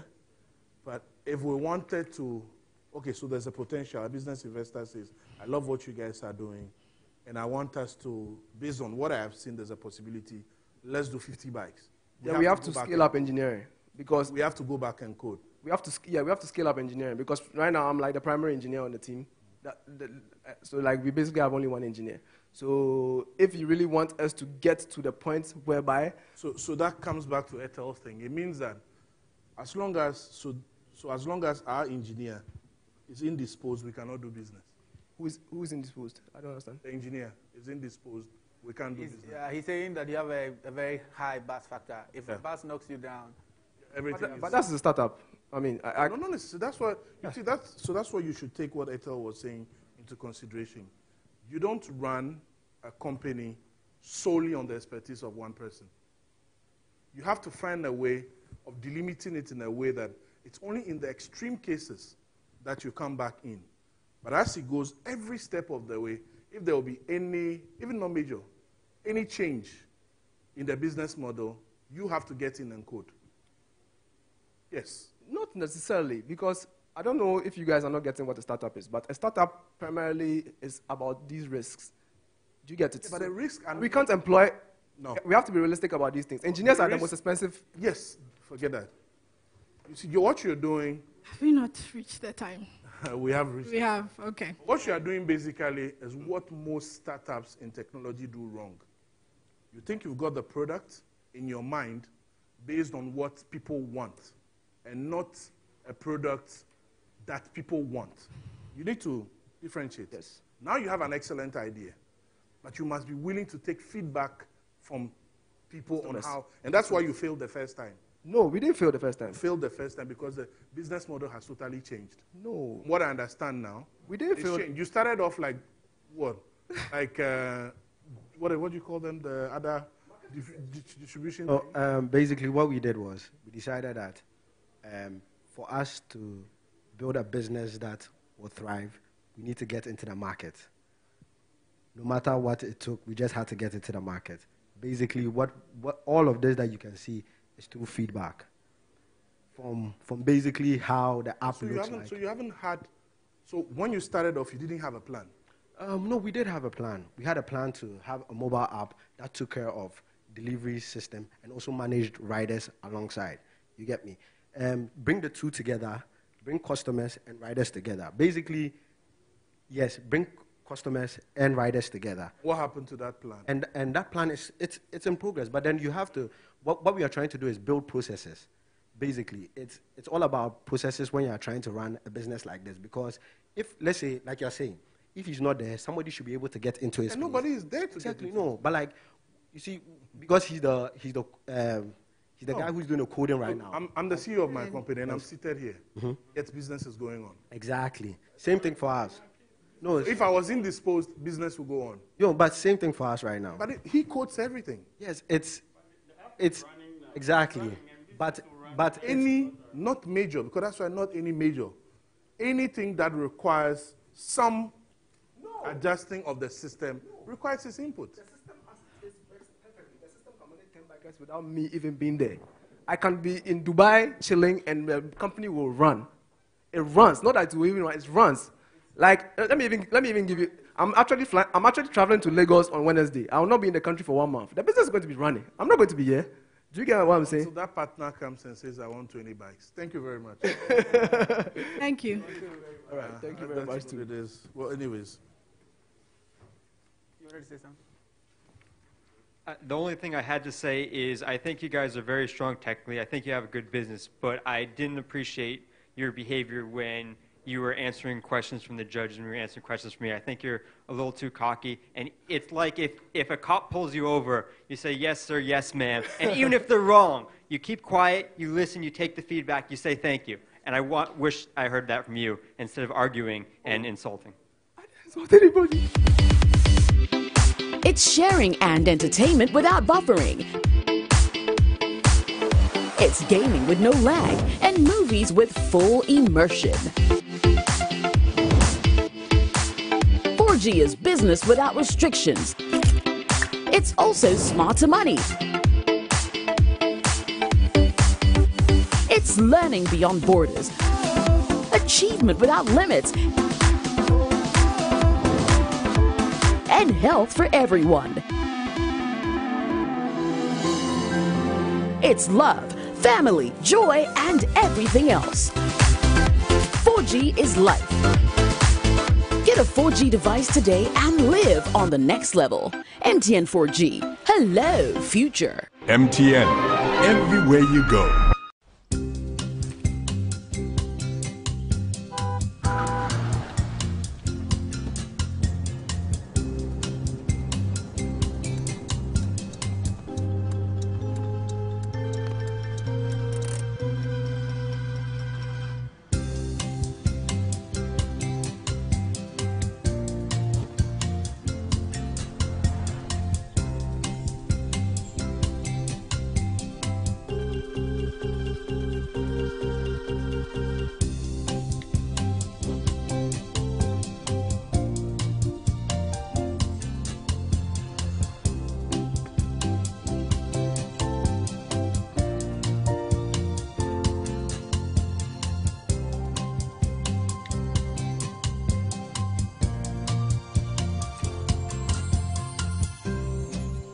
Life is better with MTN Mobile Money. It's easy, fast, and super convenient. Experience the new world of better money.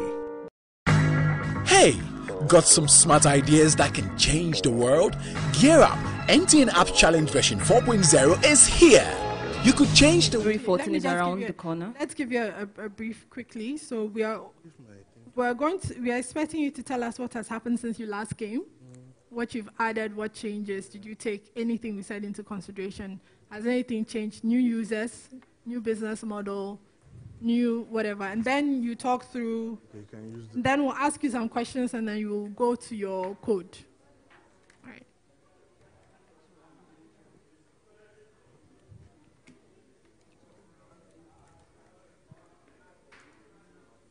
Okay, so I will just do a short intro then. He will take the business and the tech stack. Okay.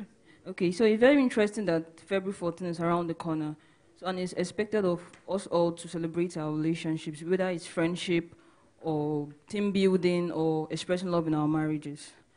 It might not really occur to us the importance of events and places in our relationship stories, be it striking up a new flame or rekindling an old fire. But the key sometimes is going to the right event, be it a musical concert or a cinema movie, and that's where GA Space comes in. So Gerald will take the business strategy and John will take the tech stack. Thank you very much. Since we are here, we pitched our attraction, which was 500 plus downloads, 200 plus USD dollars in revenue, 100 plus website visits per day. When you are here, the first deal you are to do was with Silverbird. We have now three deals in our sales pipeline. We have Silverbird, we have Jamja, and we have Echo House. Echo House happened to have signed Shatawole to their events. Our milestones. We are looking at 5 strategic partnerships by the end of February. These are prospects. We are looking at Bullhouse Entertainments, and we are looking at Right Communication. Right Communication, when I was here, I was told that they are holding a cinema at Accra Sports Stadium. We are prospecting them for our next milestone. We are also looking at 1,000 plus downloads by April. We are also looking to sell around 4,000 plus ticket sales by April also. Our product roadmap. We are looking to build our payment gateway by March, and also looking to build our ticket validation by April, and an iOS app by August. This is the team. This is the very able team. We are being led by Joy Michael. She's a computer science graduate with a first-class honors. I'm Gerard Muriuki, economics. John Moshiri, our technical lead. What do you need? We believe that winning MTN will make us close the deal faster, like we are on steroids. Our software architecture, I let John Moshiri take us through it.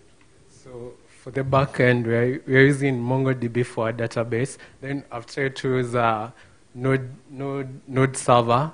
Then we're using our Express.js as our middleware. Then we have made several JSON API which connect to our Android app, which we're using Java. And for our website, we're using jQuery and JavaScript.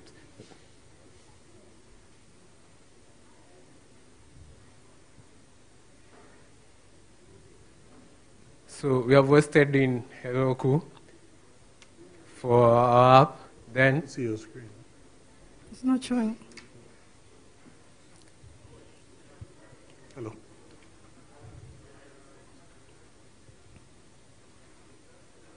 Keep talking through it while they fix. We have hosted in Heroku. Then we have JSON API.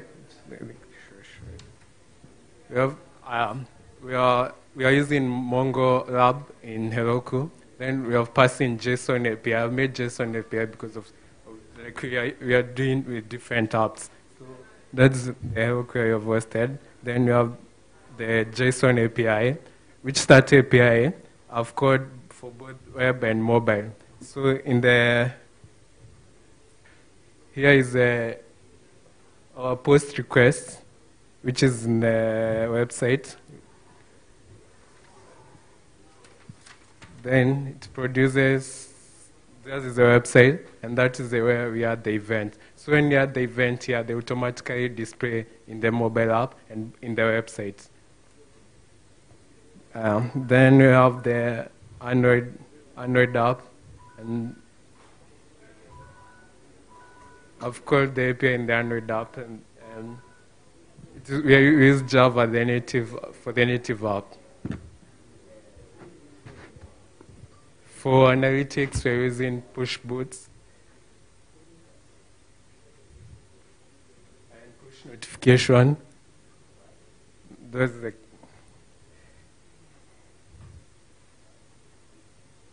You're showing us the Kenya Max app, aren't you? So the one, what I just saw said Kenya Max. The front end you just showed us, the dashboard front end.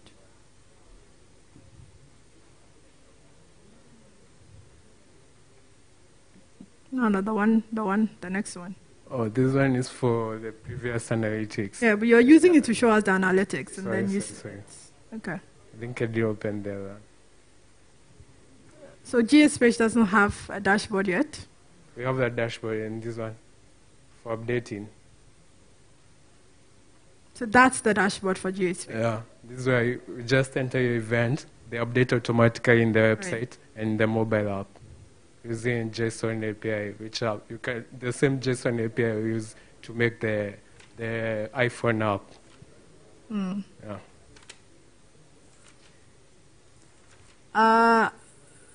You didn't give us your projections, your numbers. So you said you had things in the pipeline, but what are your projections?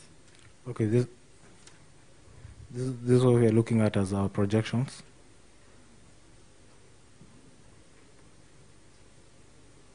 These are our numbers.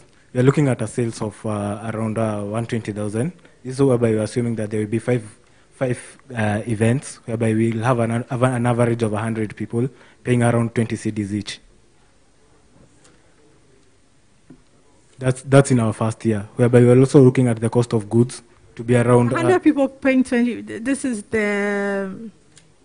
Sorry, who are your sales? These sales coming from? 100 people paying 20. Who are these 100 people? The people who are attending the events, the turn up of the events. Okay, so this is from the ticketing, your percentage of the tickets. Yeah. 20 CDs each, 100 people the first year. Yeah. So spending over the total of 12 months, is that what you're saying? Yeah. Okay. So then we're looking at what percentage of the tickets price do you take? What's the percentage? Taking a 10% for every. 10%. Yeah. Okay, it's a bit steep. All right, and the people you've talked to are fine with 10% of the ticketing price, or are you just adding it on top of? Currently, we're on the deal on the sales pipeline. Currently, what we are doing, we are discussing the. So is it that I know Silverbird is what 30 CDs or something, right? So is it that it's 30 plus your 3 CDs 10%, or it's 30 then they take 27 and you take 3? if they're selling a ticket at 30, the 30 includes our percentage because we are trying to generate traffic for the event. Okay. Yeah. What are your customer acquisition costs? So if you want to find a new event, somebody who's running an event, do you have a sales cycle? Do you have a salesperson you've hired? Do you run ad campaigns? And how much does that cost to get one new event registered? For an event, currently in Kenya it costs us $100 US dollars for the whole business expense for to get one event set up, to find one person who's going to use your service. I don't have that one calculated by now. Yeah. Talking of the total business expenses, it cost us 100,000. At this moment, we are prospecting. It will cost us around 850 and 56. Sorry, 56 CDs to get 100 people. These are in dollars. It's $856 to get 100 acquisition of 100. So that's the marketing cost. Not the market, the customer acquisition cost. This is not per person. This is for all 100 people. Not 100 people. This is for the whole for the whole year. For the whole year. These are prospect for the whole year. 100 people is for a single event, and that one is okay. All right. So it's okay. So your 856 is to get the events people. It's to sign up Silverbird, sign up all those people. Yeah, and still acquire our users. On the other side of the mobile app, we have two users. We have the event and the people who are coming, the people who are selling tickets to. Yeah, the number seems low. Okay, you just show us code. Yeah. Let's go through the code. The number seems it seems quite low. I was going back to see what I put back the last time, but you show the codes. I'll come back to. Show us. Yeah, go back to the code and walk through. Did you explain the architecture of your code? Yeah, it has been explained. Do you have any questions here, or you're not on the, because it's a mess company? It's not a mess company technically, but I would want to abstain. Okay. No, do for free. You just don't vote. Is that? You don't vote. If we want to do code review, sure. Let's go into the code. Okay, I haven't looked at the code.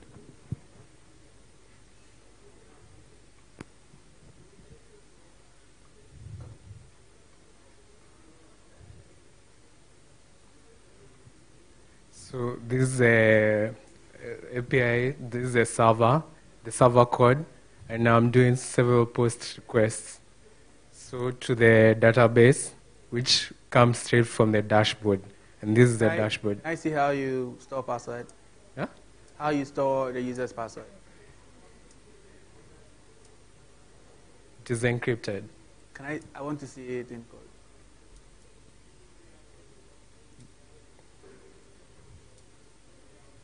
This one? I want to see it in code, not... We want to see that it's hashed and that it's salted with a one-time salt, basically. Best practices. But I think they're using bcrypt or something, so the salt is automatic, right? Yeah. Because of the format of the password I saw.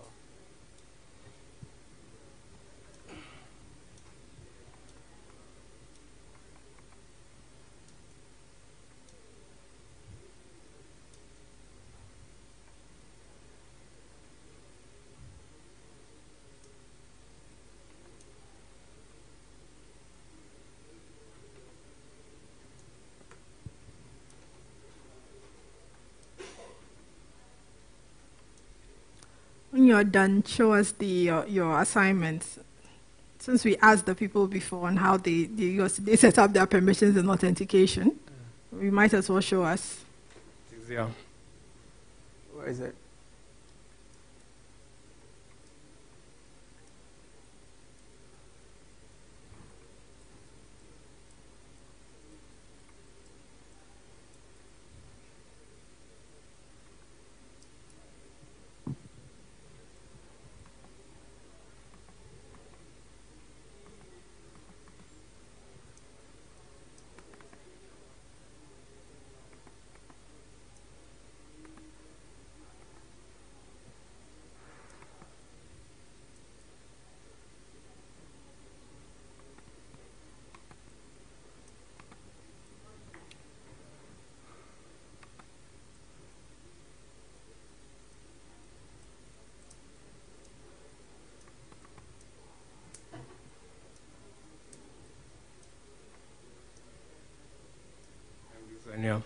using.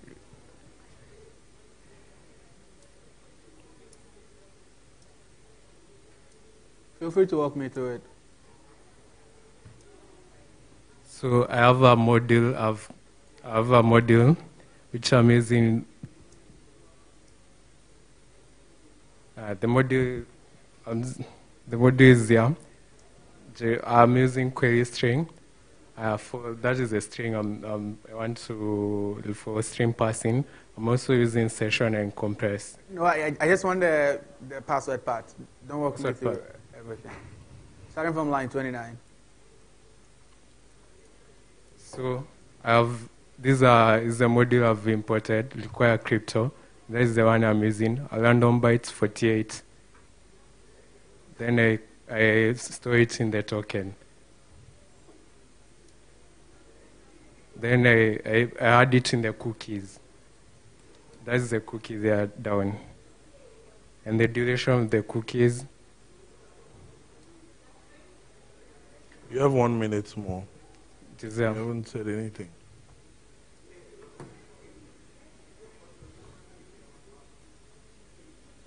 I'm not sure I get what's going on, and you're not explaining it well for me. Looks like a copy and paste from the Kenyan thing to me. No. The code they did for is Android. Then there's Ben who did the back end, but I know how to do it also. Why 48? Why the number 48? 48 is the bytes you are storing. And that's what I'm asking, why 48? You can choose any random number. So why 48? Because you're storing in 48, like they will like after you convert it to ghost, like you're doing 48 numbers encryption, 48 numbers. So what are you doing? You can take over a random. there, wait, are you encrypting? Is that what you're doing over there? No, this one after you change the crypto, it produces random bytes. And what do you use it for? There? What do you use that random string for? For is the one you store in the token. Is a password then you store in the token, which it does. For the session? That you use for the session or what? Yeah? What do you use that token for? The token. It's to store the password in the cookie, so that when you come to the app and you add your password again, it will have a stored data. You didn't show me how you. I don't know if anybody sees it in there. Do you see it, Andrew? I'm a little confused as well. Yeah, I don't see how this is not. This has nothing to do with the password the user is entering when they want to sign up, right? What I see over here is sort of like you're generating a random token that you want to use to identify me in my session, which is fine. But I wanted to see how you treat the password. You save my password, so when I enter my car, yeah, do you encrypt it? How do you? And when you encrypt it, what do you? That's what I wanted to see. I would have used Bcrypt, which I've not done with Bcrypt encryption. I should have used Bcrypt for encryption. So the password is not encrypted, so what you're saying? Copied code. For now, okay. All right. No, it's not a copied code, but we did it, like the person who did it not here. We look at your permissions and authentication. How do you assign permissions? You show us the code in which you assign permissions. For Android app. For users. Let's see the front end for creating users in the system.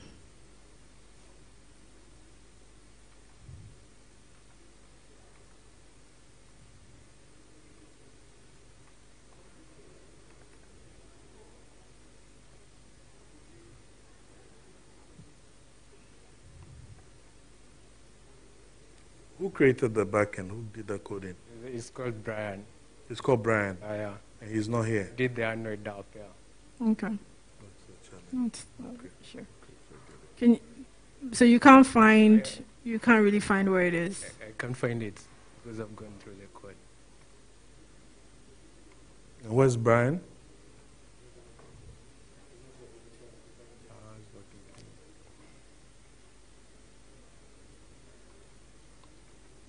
It's fine if you can't find it. I mean, okay, it's fine. It makes more sense. But yeah, because yeah. Yeah. No, I understand what was going on. You're just confused. We thought that you wrote the code, but you went to sleep and you woke up in the morning and you forgot what you wrote. But it makes more sense that somebody else is responsible for that component. Therefore, you're not able to explain it as well as you could have if you wrote it yourself. So let's see your Android code. Yeah.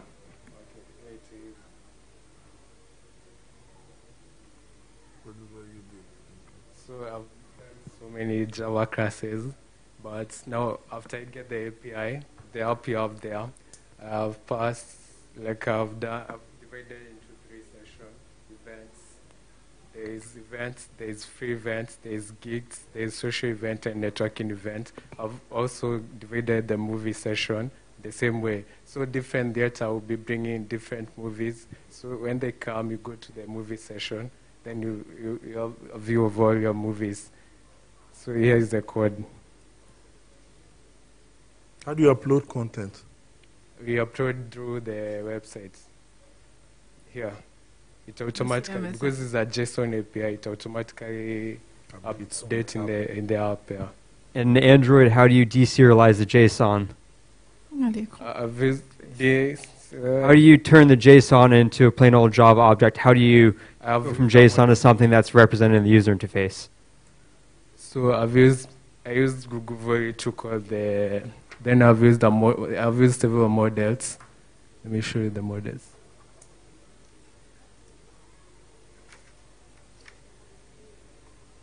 Like this one is one of the models.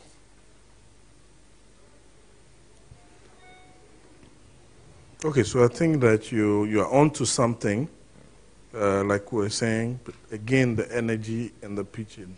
Yeah, you're immersed in training. We said that the last time. Okay, yeah. You're selling off your concept and your idea.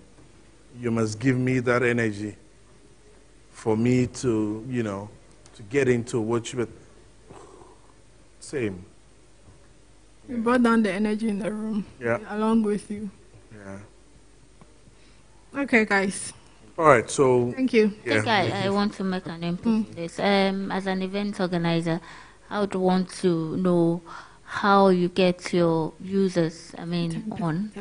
First of all, because you've piloted this in Kenya and it's working currently. Yeah. Yes. How do you get your events on? Automatically from the websites or wherever. And 2, I would also want to know why I should have my events on, because if I have my events on there, how do I know how many people before the event say that I know, okay, you are going to get me this number of people from your end, and this is the percentage I'm giving you. So because you spoke about the National Stadium event. I don't know how you negotiate that. You have it on currently. And I want to know, do you go there to meet them? How do you get them? Because I'm also that organizer of that particular event, but I don't get calls from people like you. And you come here selling your event apps to me, and I don't get calls from you. So I don't know if automatically you let me know this is the number. I'm quite confused because the app is here. I don't get information from the owners of the app. So currently, I'm not using it. No, for the people who are selling the tickets, we go to them and we sell personally. So that's why you identify the first 5 people, because those people have events like every weekend. Those people you identify are the people who organize a lot of events. So you're getting the first 5, like the movie theaters, like the Silverbird, you have talked to them, and we are going on with the negotiation, and now we can have an offer for students. At mostly we are targeting University of Ghana. So after they give that offer to us, we are going to sell to the University of Ghana. We do mostly ad marketing through Facebook and Twitter, which require a lot of people. Like a lot of people, when you do those ad marketing mostly in Facebook, we get a lot of people. How many people do you have on right now? Currently, we are just doing news acquisition. We acquire the movie theaters, Echo House, and Jamja. Those are the people we are currently having right now. Yeah. So how do you intend to expand? So we have 2 more to go, like the Bull House Entertainment, and we have the other one. And it's communication. We have 2. Raj. Yeah. So we want the first 5. Those 5 we have already discovered. They have events mostly every weekend. So we have tickets almost every week. Now after you identify the expense categorizations that you did, it didn't include, because then that comes back to the $100 thing. So that includes going around and doing the marketing, or you're We have recruited transport for going to them, like identify each and every person. After that, now we have after you get all of those, and mostly we have offers and discounts which are currently negotiating with them. So for the start, because it's early stages, we want to go to the University of Ghana. We shall do mostly one-on-one marketing, which we can get almost like 500 people. After that, we can do our ad marketing, which we do through Facebook, and it actually works because we have done it before. Yeah. Okay. Thank you. Okay, thank you guys. Thank you. We play games, create characters that come to life, and make everyday life more interactive and easier. There is a total of 300,000 Ghana cedis in cash, 4G devices, and many other prizes to be won. Develop a concept for a mobile app or a video animation. Go to appschallenge.mtn.com.gh and submit your idea to enter the competition now. You can enter as an individual or as a team to represent your senior high school or tertiary institution. It's a contest of ideas. Deadline for registration is 7th October 2016. MTN Apps Challenge version 4.0 is partnered by IPMC, Huawei and ZTE. MTN Apps Challenge, solving everyday problems, changing society. MTN, everywhere you go.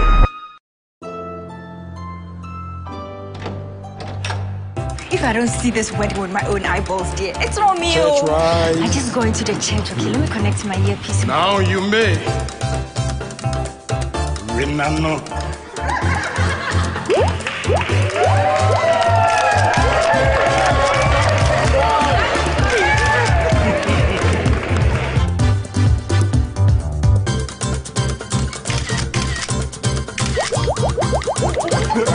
Yeah. Oh, I see some food stuff meats by they are sharing here. For salam. Buffet, papa. Enjoy even more Facebook sessions with MTN free after one. Change your business model, what you've done since you last saw us, and then we'll do a code review.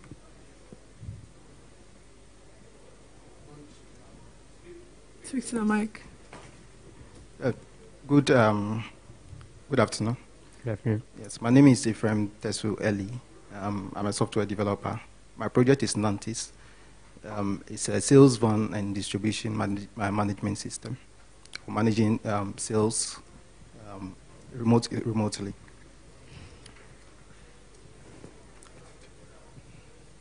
Okay, so this is a diagram that shows how Nantis is set up.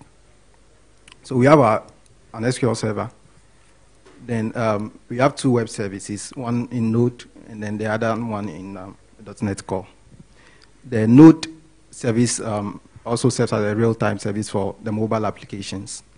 Then the .NET API serves as an authorization server and a resource server. Then we also have an Angular 2 web app for managing the backend. So you can see that the mobile devices connect to the Node API. Then the computers that access the web API also connect to the Node service and as well as the resource server. Why do you need two servers? Yes. Imagine you have about 1 million devices connecting to the server in real time, pushing transactions. Node, because of its asynchronous nature, it can handle a lot of processes. So, but for authorization and all that, you need a platform that's very good in security. So I use C# Web API for that. Because you can't use Node for good security? Well, I think the standard, when you really want good security, is to go with a Web API for these kind of things. I didn't get what you said. I'm not sure I understand what you said. Okay. What I'm saying is that the Node runs a real-time service, okay, and then the C# Web API, it serves as an authorization server, and then the resource server for the Angular 2 application. Now, because of the amount of traffic that you expect from a lot of devices, when you have a lot of devices, And because of Node has because of its You're beating this horse to death. The only thing we're saying is we're trying to be your friend, and as your friend, we want to make sure you don't have to work so hard. Your life is easier. You have more maintainable code. And when you have two services that handle very similarly intertangled parts, it seems like you're going to be bashing your head against the wall at some point because things don't talk to each other, things don't work. That's it. Moving on. Okay, yeah, let's go. Yeah. Okay.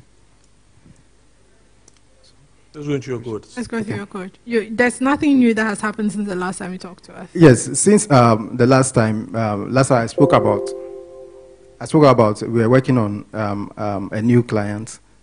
So I was even supposed to be in the meeting to kickstart the pilot project. They are bringing in about 180 salesmen. Okay. Yes. So you had added more new users. Yes.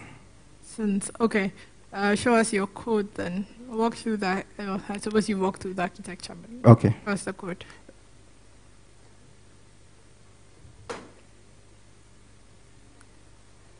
Okay, this is the Android app. It's a native Android app. So I have packages that handle database, SQL database, SQLite database, payments, products, receiver. You have a backend, right? Yes, I have a backend. Okay.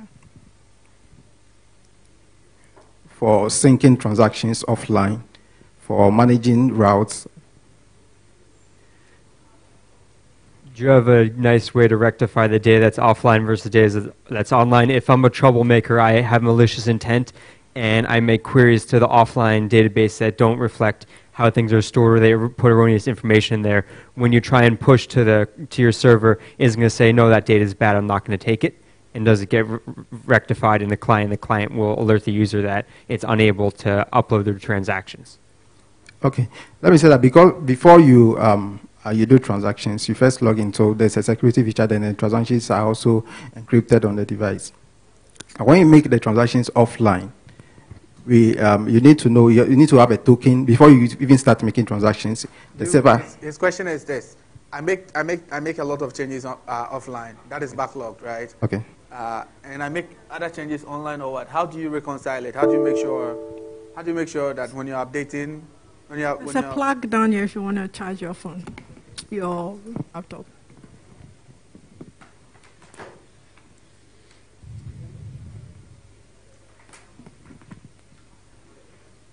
So how do you make sure you when you update the database, it will be consistent? It will be the truth and not nothing will be wrong with it. Okay. It could have been. On the back end, you have products are stored on the back end, the routes, the different customers, and all that. Do you have part of the code where you do the reconciliation?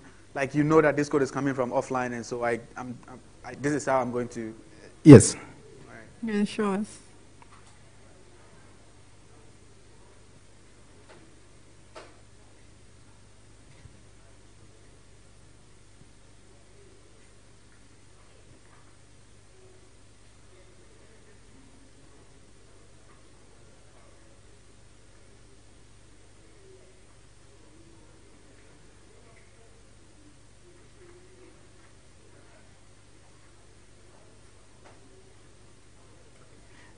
This a node service from a node service to sync transactions.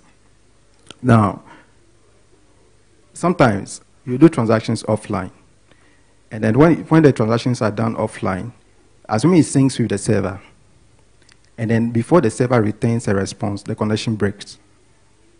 So the device, later on, the device needs to know that when it's sending transactions, it needs to know that those transactions have already been sent to the device, onto the server. So in the database, we have unique identifiers. The IDs of the transaction, they are unique identifiers. So you can generate GUIDs on the server or on the device. So when you generate the GUIDs on the device and they are sent to you don't need to contact the server before you generate those IDs. So the next time that you are sending the transaction, they will bounce on the server. And then the device will update them as already sent. That doesn't answer your question, does it?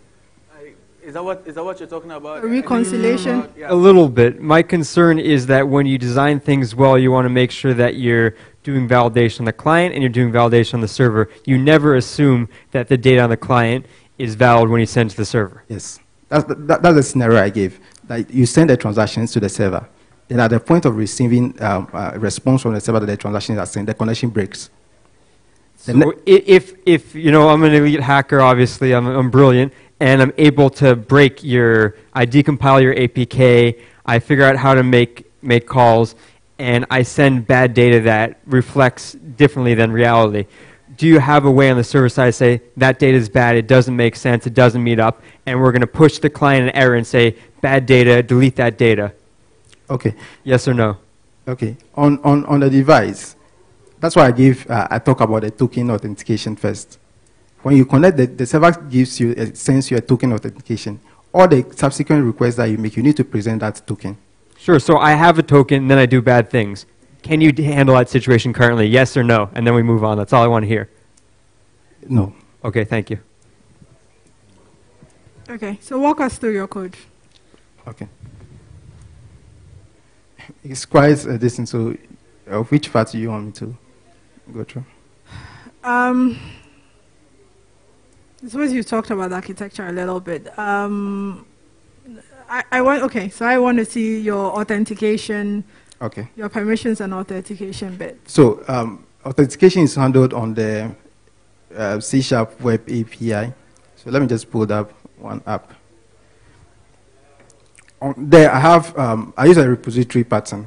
So I have interfaces that store all the methods that you need, and then I have the repository that defines the methods and all that. And I also have controllers that define the actions that are set by the repositories. So I have an authorization controller that handles authorization requests. So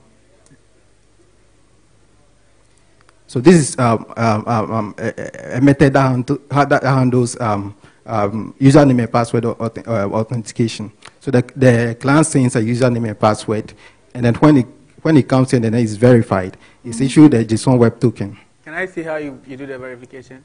Okay.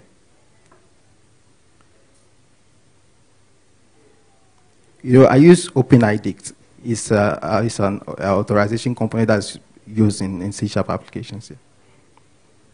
So before you come, you need to there's an admin backend that the administrator has all the users that are supposed to be on the system. And then when you assign a username and a password. So the next time when you log in, you present that username and password. And then when it's verified, How do you store that password? it's in a database. What hashing algorithm do you use? What? How do you make sure the password, once I input the password, you cannot reverse the password? It's one way. OpenID handles that for you. Do you know how it's stored? Yes, I know that it's hashed with a SHA-256 hash algorithm. Then when it's hashed, I think it's, you apply a salt to it again. Yeah. Okay. Let's go back to the authentication, the permissions bit. Okay. So you've been authenticated. Yes. He said he wanted to see how the he said authentication. He uses OpenID. So okay, it's fine. So let's look at. Okay, so the once you're authenticated, I'm assigned my permissions. Yes. Right? You show us. Okay.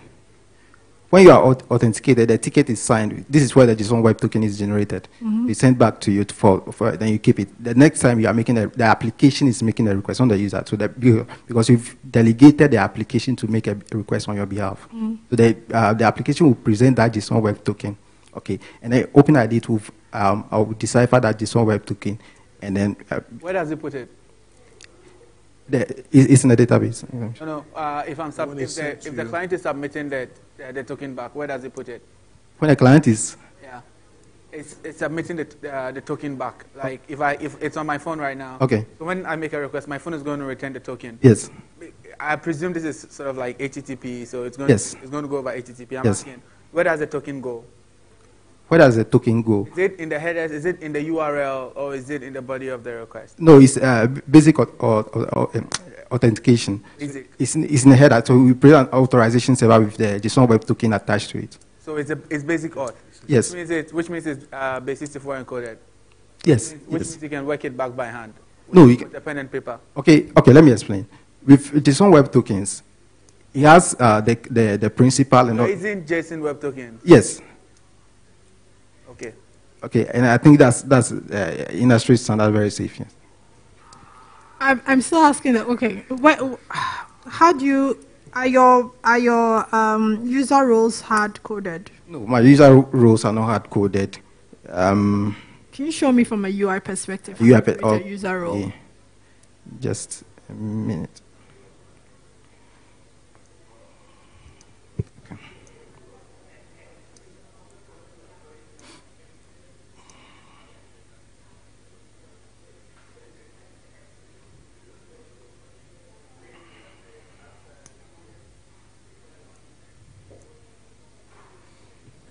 So as you can see, the supervisor has roles assessing the Yes, social but concept. how do you create the supervisor? Is it an assign? Is that hard coded within the system? Pardon me? Is the supervisor's role hard coded and you then assign it to a user? No, it's not hard coded. So you take me to where you create the permission and assign the views and views. Do you understand what she's trying to ask? Yes, I understand. Yeah. Do you have a... This is the same question I asked the other guy. yes. Yeah. Do you have a finite set of Is roles? here. You basically need an infinite. Question, do you have a finite set of You roles? can set up those things. You have a finite... So you can create, yes, keep creating and then change where they are. So you don't have it? I have it. And then show us. Yes. So as you can see, we have an add role here, that you add roles. Then remove role model, assuming...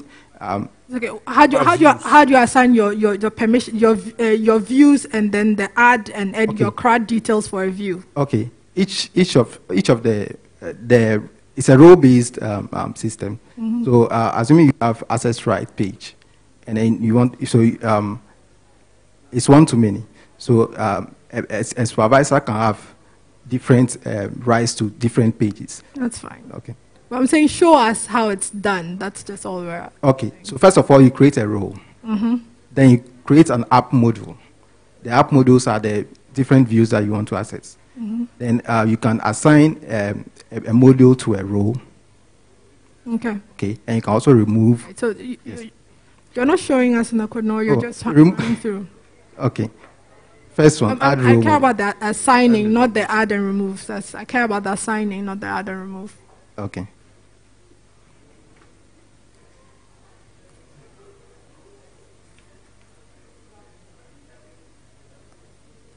Okay, this is it. Okay. All right, so you created your views and then you just, okay, you assign them to. Anybody have any more questions here? Okay. All right. We didn't ask anything about business. So what's your revenue projections? What was your revenue projections over the last 12 months, over the next 12 months? Your revenue projections? Send me to the end. Let me see. Yeah.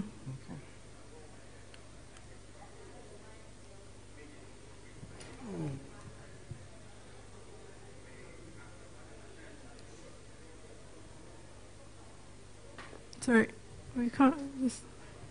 What's happening? The cash flow. The cash flow. Which ones? No. So year one. Net. Yeah, it's really hard. Net cash flow for year one is what? 64,000 or 6,000? 64,000. 64,000, which is what your profit is over the year. Yes. What's your team size like? Okay, right now we are 3. I'm the developer and I have 2 support people that assist me with support. Okay, what are your employee-related costs look like over the next 12 months? Pardon me? What does your employee-related costs look like over the next 12 months? Okay. This currently, let me explain. Let me go through the cash flow. Okay. Currently, we have 34 sales guys. Mm-hmm. They pay 30 cedis a month. Mm-hmm. Now, over for the next 3 months, we don't intend bring. There's no. I don't think. 30 cities a month. Yes. Yeah, for each user, so they For sell it user. to a company and then Yes. pay user Okay. and sign up. Yeah. Okay. And I made mention of a major company that's bringing about 180, and I expect them to come on somewhere in April. Mm. And when they come on, they're going to pay a software licensing fee. So when you look at the figures, you see as at April, it shoots up. And then for the subsequent months, the same question I asked. the subsequent months, they are going to pay user fees for on each of. Yes. So that's why it's like. Okay. What? No, but you didn't answer the employee-related cost question, no? Okay. So basically, he has 3 workers. Is that what? So it will be 3 workers over the next 12 months. Over the next 12 months. They're all on commission? Pardon me? They're all on commission. They're being paid Yes. as they bring you leads. Yes. And let me say this. They are not, we don't pay each, because right now we don't have a lot of customers. The relationship is not that we don't pay much. But I expect that when the major one comes, then we can actually increase the salary a little bit. Okay. So basically this month you'll be at 1,610? Yes. I think the last time he was on front of us. Yeah, okay. You're still helping your mom's company out. And that's what is giving you this returns. All right, I'm okay. Okay, all right. Thank you. What's the name of the app again? Nantis. Nantis. Nanti or Nanti? Nanti. As in what? Walk. Then the S is what? Software. Nanti S. Made a mistake. It's just Nanti. Yeah. Okay. Thank you. Thank you, too. You hear from us.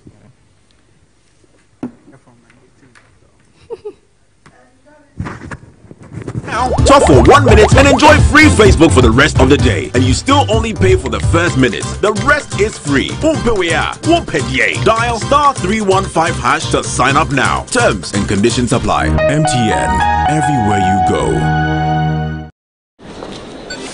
4G is non-stop music.